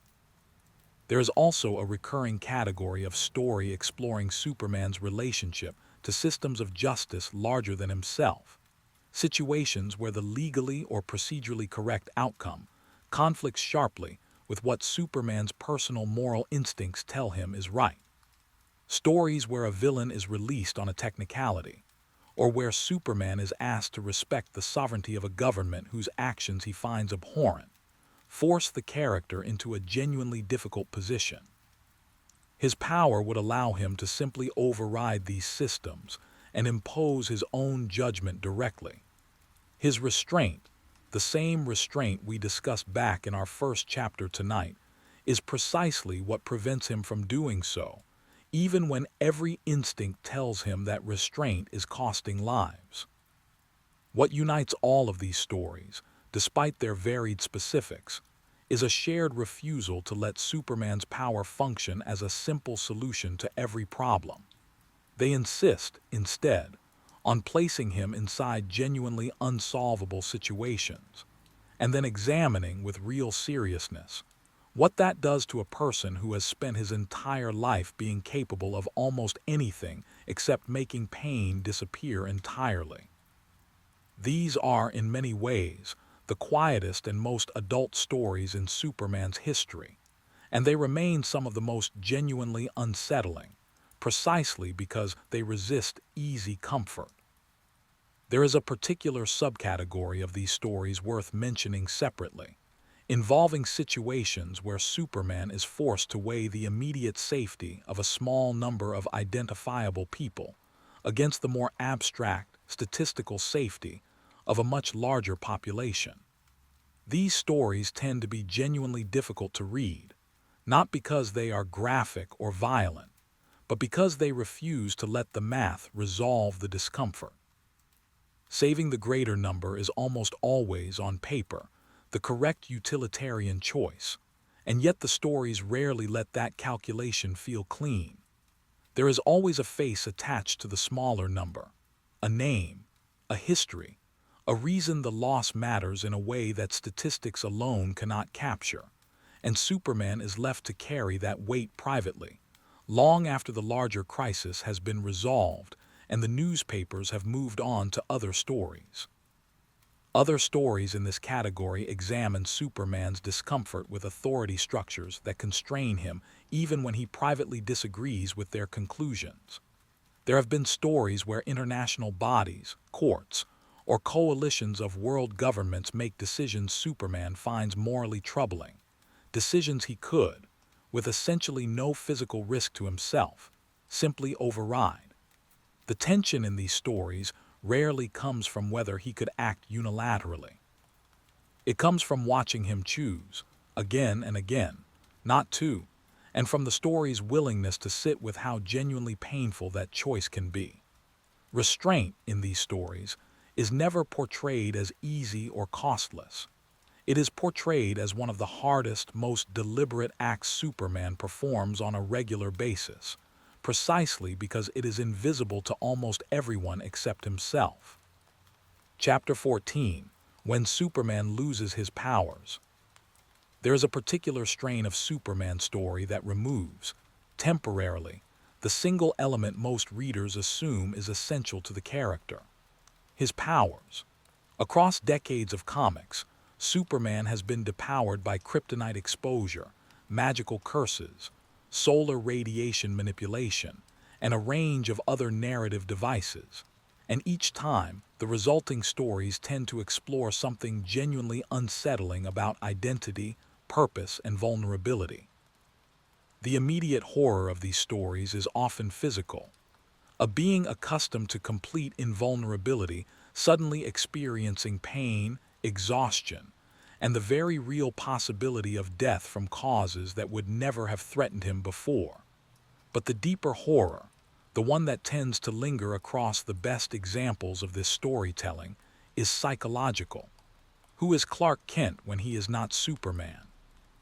Is Superman a role Clark Kent performs, or is Superman closer to his true self, with the human identity functioning as the performance instead? Several significant storylines have explored this question directly, placing a depowered Superman into situations where he must rely entirely on intelligence, resourcefulness, and courage, qualities that exist independently of his Kryptonian physiology, in order to continue protecting the people around him. These stories often serve, somewhat paradoxically, as some of the character's most heroic moments precisely because they strip away the safety net of his powers. A man who chooses to keep fighting for what is right even when he can be hurt, even when success is no longer guaranteed by sheer physical superiority, reveals something about his character that easy victories never can. But not every depowered Superman story ends on this note of reaffirmed heroism. Some explore the darker psychological toll of sudden vulnerability more directly, examining a Superman who struggles genuinely with feelings of uselessness, grief, and even resentment during periods without his abilities. These stories tend to sit with an uncomfortable question. If so much of Superman's identity and self-worth has been built around his capacity to help people through sheer physical power, what happens to that identity when the power disappears? Is there a version of Clark Kent underneath all of that capability who feels, in some sense, hollowed out by its absence? There is also a recurring theme in these stories involving how other characters treat a depowered Superman, a shift that can be genuinely painful to witness. Villains who previously would not have dared confront him directly suddenly circling with newfound confidence. allies forced to reconsider strategies built around an assumption of his overwhelming strength. Even ordinary citizens, in some tellings, treating him with noticeably less deference once his invulnerability becomes uncertain. These reactions expose an uncomfortable truth about how much of Superman's social role, his standing as a trusted symbol, is contingent specifically on his power, rather than on his character alone. The most psychologically rich stories in this category tend to conclude, in one form or another, that Superman's actual heroism was never really located in his powers to begin with, but in the choices he continues to make even when those powers are unavailable to him.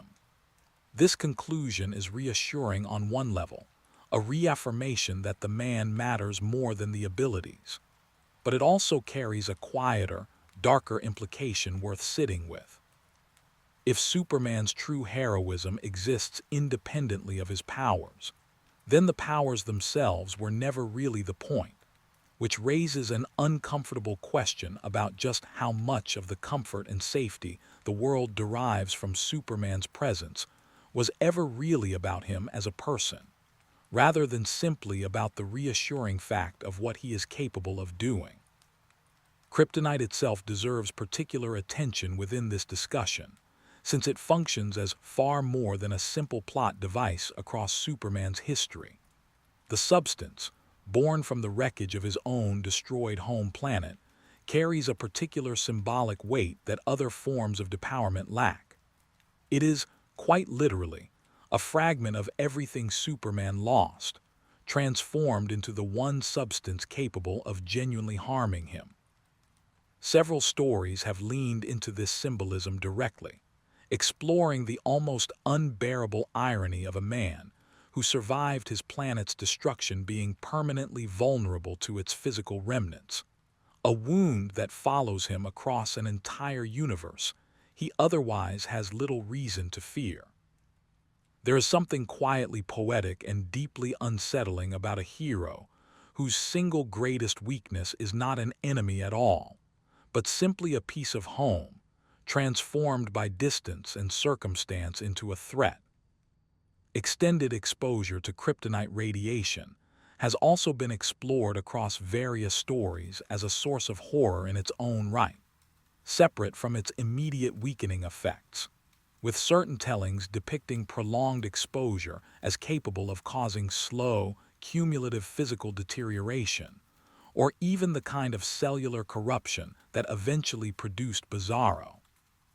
This adds a further layer of unease to the substance, suggesting that kryptonite is not simply an inconvenient weakness to be managed, but an active, lingering threat capable of doing lasting damage even in relatively small doses, a detail that several stories have used to build genuine tension around Superman's exposure, even in situations that do not involve immediate combat.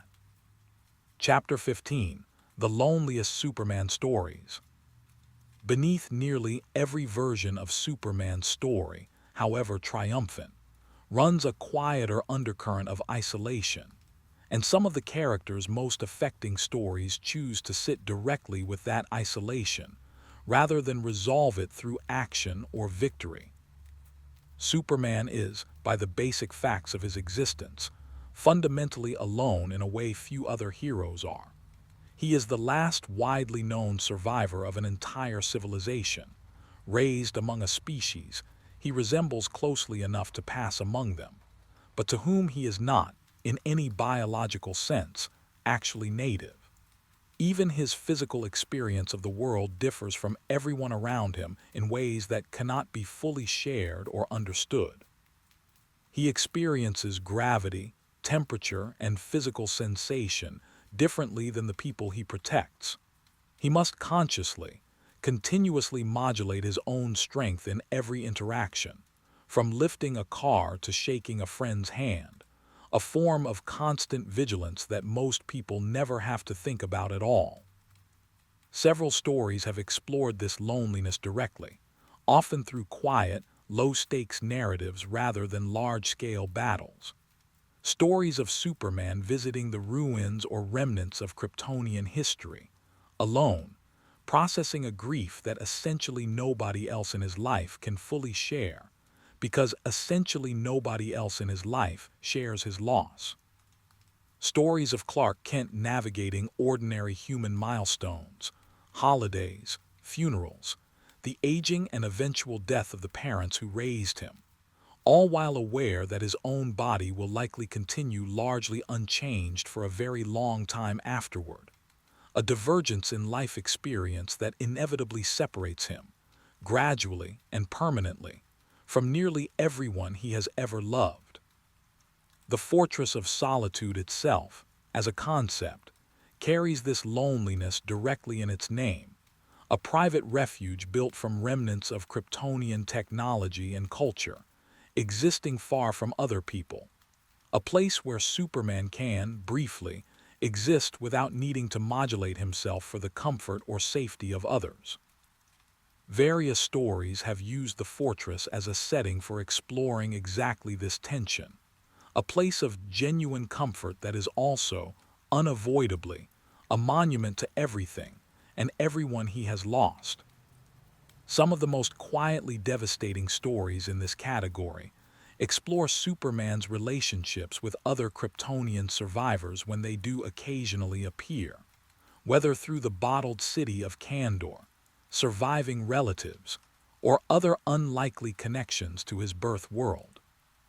These reunions, rather than resolving his isolation, often complicate it further, forcing Superman to confront the fact that even genuine biological kinship cannot fully bridge the gap created by his entirely different upbringing. He was raised human, in every way that matters psychologically, and that upbringing separates him from other Kryptonians almost as thoroughly as his physiology separates him from other humans. He exists, in the truest sense, between two worlds, fully belonging to neither. This loneliness is rarely played for shock or horror, in the way some of the more overtly dark stories we have discussed tonight are. It tends instead to be quiet, reflective, and deeply human, which is perhaps why it resonates so strongly with readers. Superman's isolation is not caused by any villain or catastrophe. It is simply the ongoing, unavoidable condition of his existence, a permanent undercurrent beneath even his happiest and most triumphant stories. He can lift mountains, outrace light, and survive conditions that would erase anyone else without a mark. And none of that changes the basic, quiet fact that there is, in the truest sense, no one else quite like him anywhere in the world he has chosen to call home. His marriage to Lois Lane, across the versions of continuity where that relationship has been allowed to fully develop, offers one of the few sustained counterweights to this loneliness, and several stories have used that relationship specifically to examine what it means for Superman to be genuinely known by another person, rather than simply admired or trusted from a distance. Lois occupies a unique position among the people in his life. She is not Kryptonian and cannot share his physical experience of the world, but she has, across decades of stories, refused to treat him as untouchable or purely symbolic. She argues with him. She challenges his decisions. She sees Clark Kent as clearly as she sees Superman, and in many of the character's most tender stories, that ordinary, unimpressed familiarity is framed as one of the most quietly precious things in his life, precisely because it is so rare.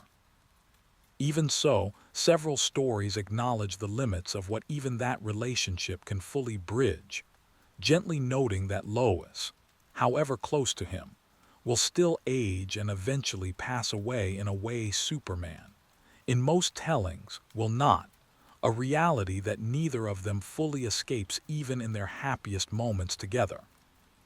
There is also a smaller but persistent thread of stories exploring Superman's friendships with other heroes, specifically through the lens of this loneliness, most notably his long friendship with Batman, a relationship built less on shared temperament, since the two men differ enormously in outlook and method, and more on a shared, largely unspoken understanding of what it means to carry a burden that most people around them cannot fully comprehend.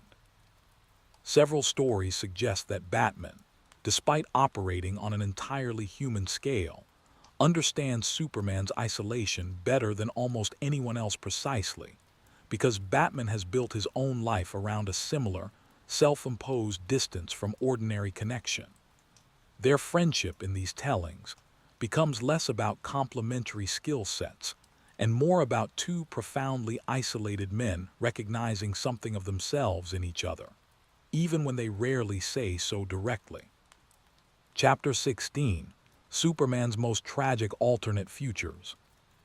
Where Red Sun and Injustice explore alternate paths built from a single altered decision or event, a considerable number of other stories have explored bleak potential futures for Superman, imagining what his life might look like decades from now, under the accumulated weight of loss, age, and failure.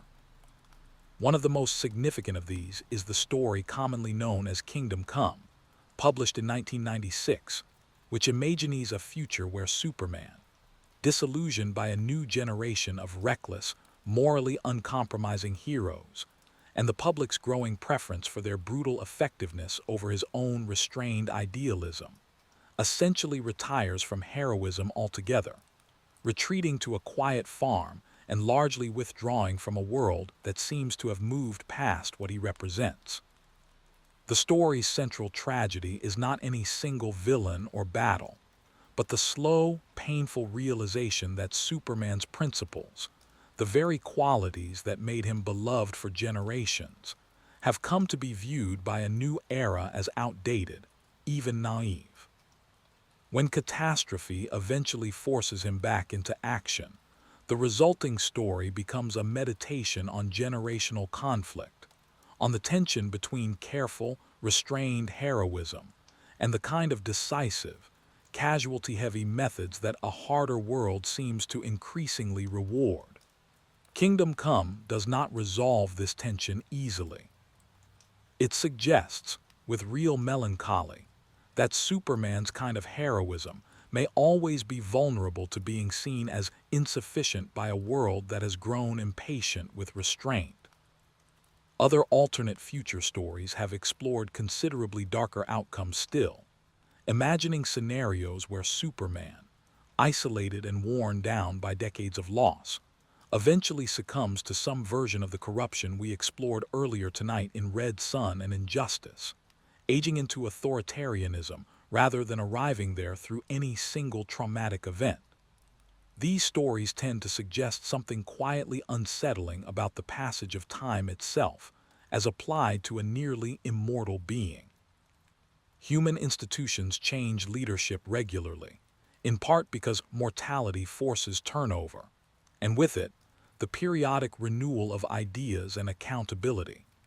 A being who does not age in any meaningful sense removes that natural mechanism entirely, and several stories have explored just how corrosive that kind of permanence might become across a long enough timeline, however good the intentions at the outset. There are also alternate future stories that focus less on Superman's own moral trajectory and more on loss itself, imagining futures where he has outlived everyone he ever loved, where Lois Lane has passed away from natural causes, where the Kents are long gone, where an entire generation of friends and allies have lived full human lives and died, leaving Superman essentially alone at the end of it, still physically capable, still committed to protecting a world that has, through the simple passage of time, become populated entirely by strangers to him. These stories tend to be among the quietest and most melancholic in Superman's history, closer in tone to elegy than to traditional superhero fiction. They ask a question that Superman's more action-oriented stories rarely have room to sit with directly. What does it mean to be a hero across a timescale far longer than any single human life? What is lost, and what remains, when nearly everyone who shaped your early years and gave your heroism its original emotional meaning has already passed on, while you remain, still capable, still committed, but increasingly alone in your memory of who you used to protect them alongside. Kingdom Come in particular deserves a little more attention for how it handles the generational tension at its core. The new heroes populating the story's future are not portrayed as simple villains, which is part of what makes the story so effective. They are, in their own way, sincere, believing that the old guard's careful restraint has become a luxury the world can no longer afford, that decisive, sometimes brutal action produces measurably better outcomes than patient, principled heroism ever could. The story allows this argument real weight rather than dismissing it outright, and Superman himself is shown, at various points, genuinely uncertain whether his own approach has become obsolete. It is only through the story's climactic events, and the enormous cost that results from the newer generation's disregard for collateral harm, that the narrative ultimately affirms the value of Superman's original restraint, though even this affirmation arrives tinged with real grief rather than simple vindication, since that cost includes losses that can never be fully undone. Other alternate future stories worth mentioning explore Superman's relationship with an aging, changing metropolis itself, a city that grows and shifts across decades in ways that gradually separate it from the version he originally swore to protect. These stories tend to use urban change as a quiet metaphor for the broader theme of impermanence running through so much of tonight's darker material. The sense that even the places Superman calls home are not fixed points he can rely on indefinitely, but are, like everything else in his life, subject to the slow, inevitable passage of time that he alone seems to move through differently than everyone around him. Chapter 17, When Superman Becomes the Villain. We have circled this idea from several different directions tonight, through Red Son's political corruption, through Injustice's grief-driven authoritarianism, through the dark multiverse's nightmare distortions. But it is worth pausing now to consider the concept directly, because it represents, in many ways, the single most persistent and thematically rich vein running through Superman's entire dark mythology. The central question these stories keep returning to, in one form or another, is deceptively simple.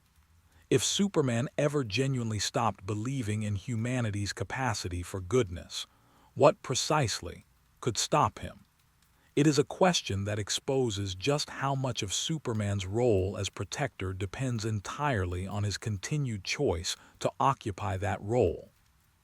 Every institution built to check Superman's power, Batman's contingency plans, government kryptonite stockpiles, alliances among other heroes, exists in a kind of permanent, uneasy acknowledgement that these safeguards are, at best, partial measures against a being whose full potential remains, by design, essentially theoretical.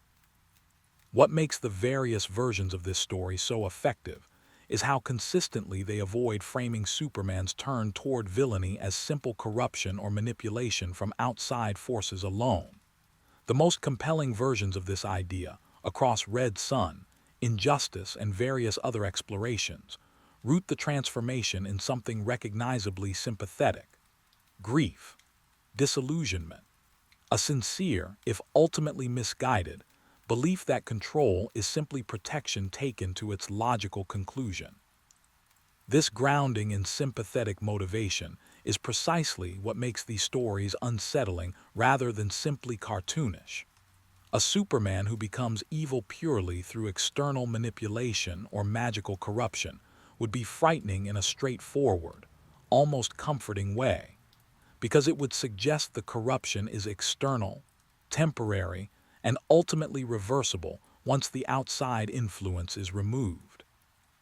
A Superman who arrives at authoritarianism through his own reasoning, however flawed, suggests something more permanently unsettling.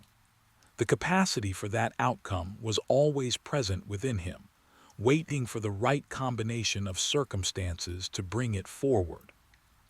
This is, in many ways, the honest philosophical core underlying every one of Superman's darkest stories.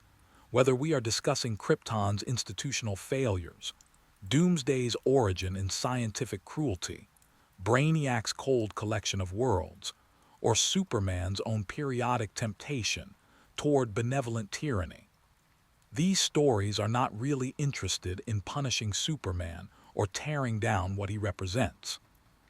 They are interested in stress testing it, in asking what exactly keeps a being of nearly unlimited power oriented toward genuine heroism rather than control, and in acknowledging, honestly, that the answer is not physics or programming or any external safeguard. The answer, in every meaningful telling, is simply continuous, voluntary choice. That is a genuinely unsettling foundation for a symbol as reassuring as Superman has become in popular culture. It suggests that the safety he represents was never guaranteed. It was never structural. It has always been, and remains, contingent on one man continuing to choose it, moment after moment, indefinitely, with nothing external forcing that choice except his own character. It is worth pausing here to consider why this particular idea has proven so durable across so many different creative teams and eras of publication, rather than being explored once and then set aside. Part of the answer likely lies in how effectively the concept functions as a kind of stress test for the entire superhero genre, not just for Superman specifically. Nearly every superhero operates to some degree on public trust rather than legal accountability, and Superman, simply by virtue of possessing the most power among them, makes that underlying tension impossible to ignore.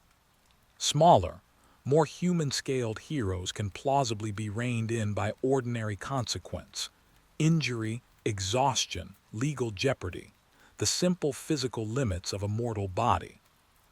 Superman's story removes nearly all of those natural checks, leaving only character itself as the remaining safeguard, which is precisely why stories interested in examining the fragility of that safeguard so consistently gravitate toward him rather than toward less powerful figures. Every story we have discussed tonight that imagines Superman becoming the villain is, in its own way, simply asking what happens on the day that choice stops being made. And the uncomfortable answer these stories consistently arrive at is that very little, structurally speaking, would actually be able to stop him. Chapter 18. The Darkest Superman stories you may have missed.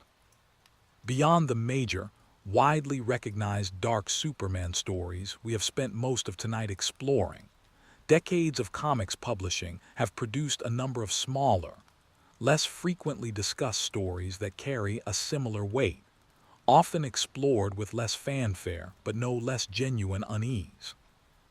There have been stories exploring Superman's complicated relationship with lethal force in situations far removed from the high-profile Zod controversy.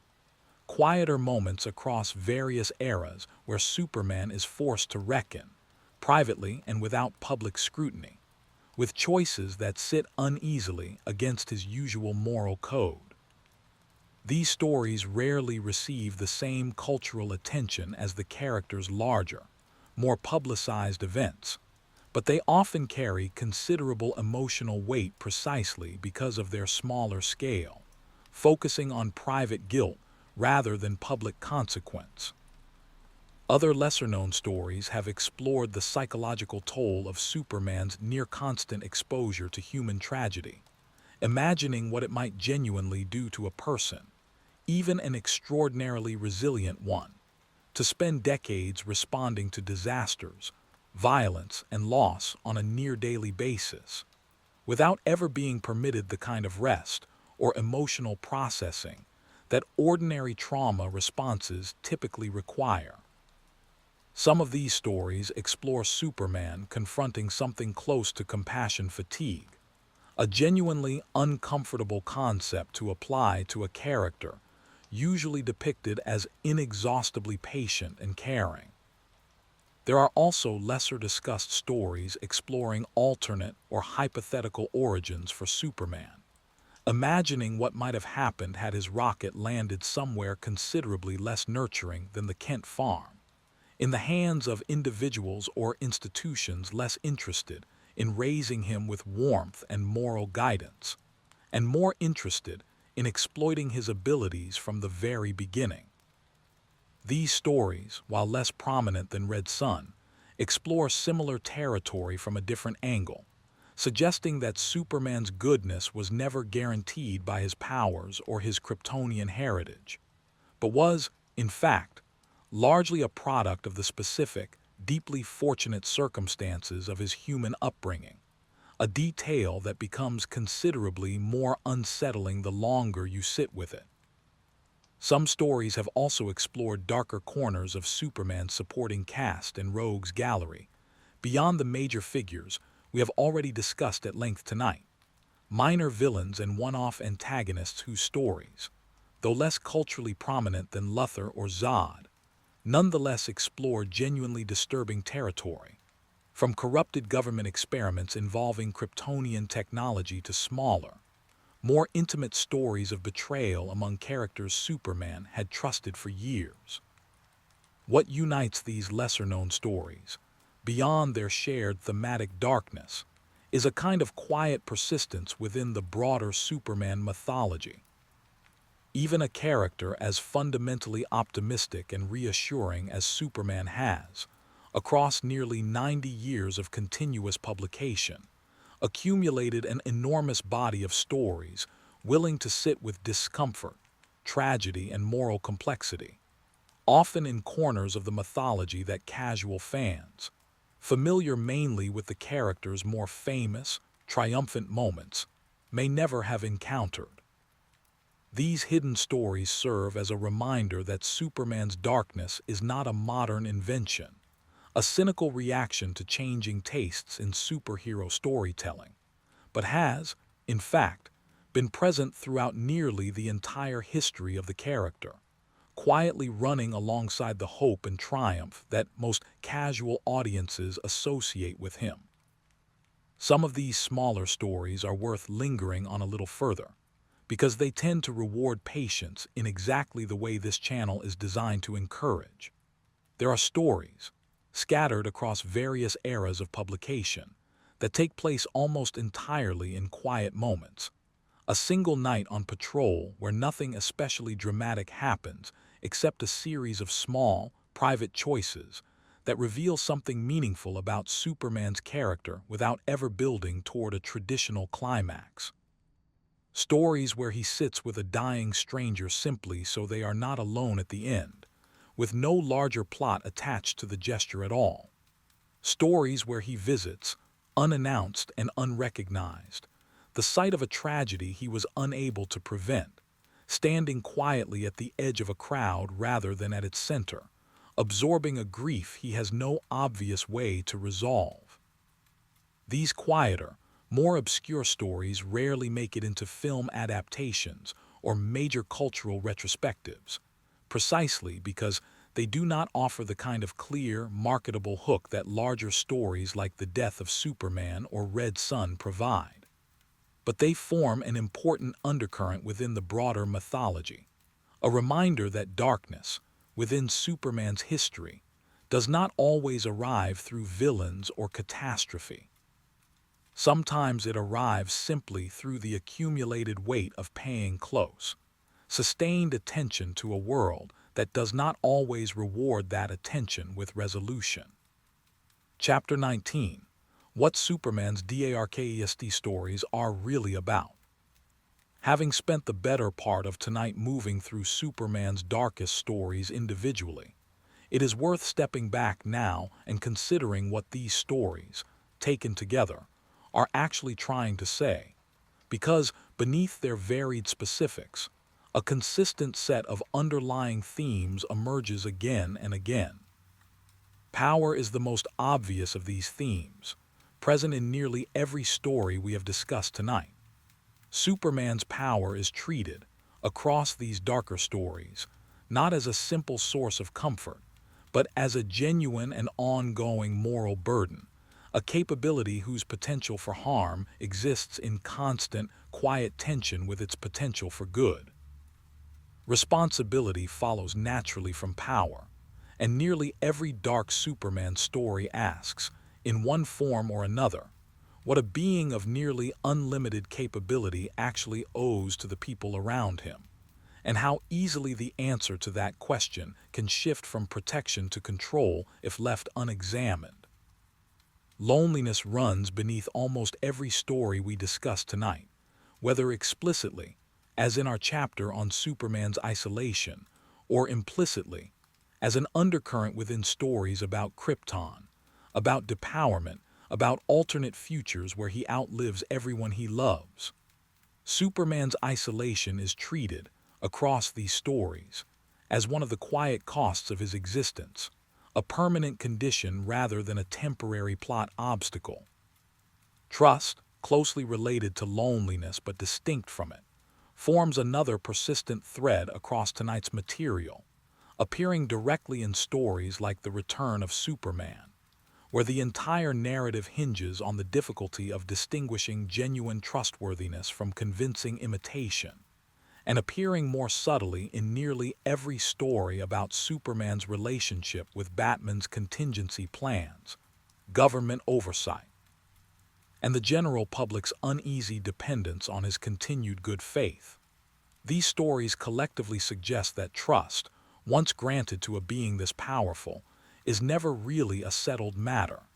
It is something that must be continually re-earned, quietly and often invisibly, through the accumulation of ordinary, unremarkable choices made correctly, day after day, largely without anyone noticing until the day they stop. Fear appears both as something Superman inspires, as we discussed in our very first chapter tonight, and as something he occasionally succumbs to himself, whether fear of his own potential, fear of failure, or fear of the world's capacity to disappoint him, as explored particularly clearly in Injustice. Hope, somewhat counterintuitively, remains present even in Superman's darkest stories, if only as the thing being actively tested, threatened, or lost. Nearly every story we discuss tonight defines its darkness specifically in relation to the hope Superman is supposed to represent, using that established baseline of optimism as the measure against which every corruption, loss, or failure is judged. Mortality, an unusual theme to apply to a nearly invulnerable being, nonetheless runs throughout tonight's stories, from his literal death and return, to Krypton's destruction, to Doomsday's horrifying relationship with death and survival, to the quiet mortality of everyone Superman loves who ages and passes on while he largely does not. Control emerges as perhaps the most consistently recurring theme of all, present explicitly in Red Son, Injustice, and our broader discussion of Superman as ruler, and present implicitly in nearly every other story tonight as well. The ongoing question of what separates protection from domination, and how thin, disturbingly thin, that line can become under the wrong circumstances. Grief, similarly, threads through an enormous portion of tonight's stories, from the funeral sequences following his death, to Krypton's destruction, to the various alternate futures exploring what it means to outlive everyone who shaped you. An identity, finally, underlies nearly everything else. The recurring question of who Superman actually is beneath the cape and the powers and the symbol, a question explored directly in our chapter on depowerment, and implicitly in nearly every story exploring what remains of his character once various external supports are removed. Taken together, these themes suggest something worth sitting with as we move toward the end of tonight's journey.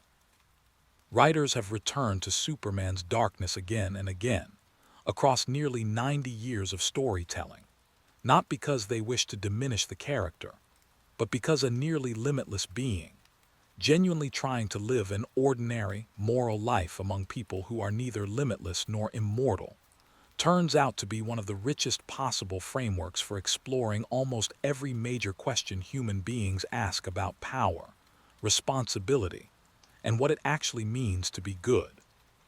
Chapter 20: The Light After the Darkness. We have spent a long night moving through the shadows of Superman's history, through corrupted alternate worlds, through grief-driven authoritarianism, through the horrifying scientific cruelty behind Doomsday's origin, through Krypton's quiet institutional collapse, through loneliness, through loss, through every version of the question of what happens when the world's greatest protector stops choosing to be one. And yet, after everything we have discussed tonight, Superman remains, across nearly 90 years of continuous storytelling, one of the most enduring symbols of hope that popular culture has ever produced.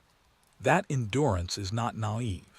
It is not the result of writers avoiding the darker implications of a character this powerful. As we have seen tonight, quite the opposite is true. Superman's writers have spent decades deliberately, thoroughly exploring every dark possibility his existence suggests, and having done so again and again, they have chosen, ultimately, to bring him back to the light. There is something quietly meaningful in that pattern, repeated across so many different eras, writers, and creative teams. Superman is allowed to die, and he returns. He is allowed to lose his powers, and he finds his way back to purpose regardless. He is shown, in alternate worlds, becoming exactly the tyrant his power makes theoretically possible.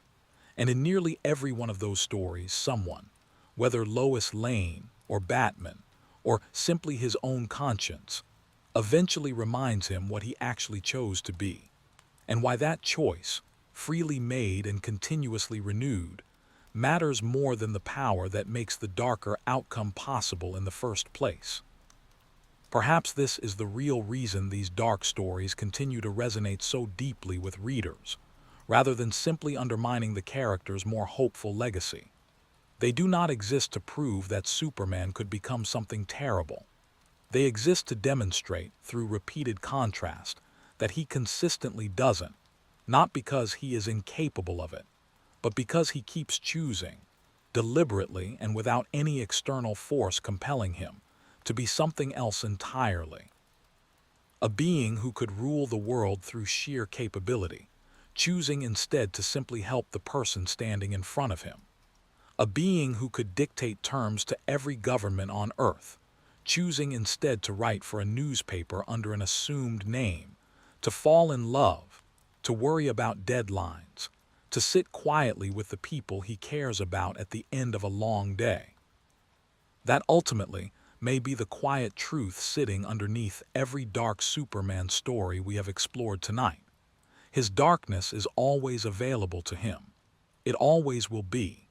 And every single day, in every version of his story that has ever been told, he simply continues choosing not to walk through that particular door.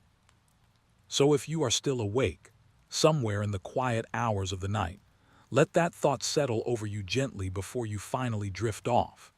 Somewhere in the vast fictional sky above a city that never quite sleeps, there is a man capable of almost anything, choosing, once again, simply to watch over the ordinary, sleeping world below him, asking for nothing in return except the chance to keep making that same choice tomorrow.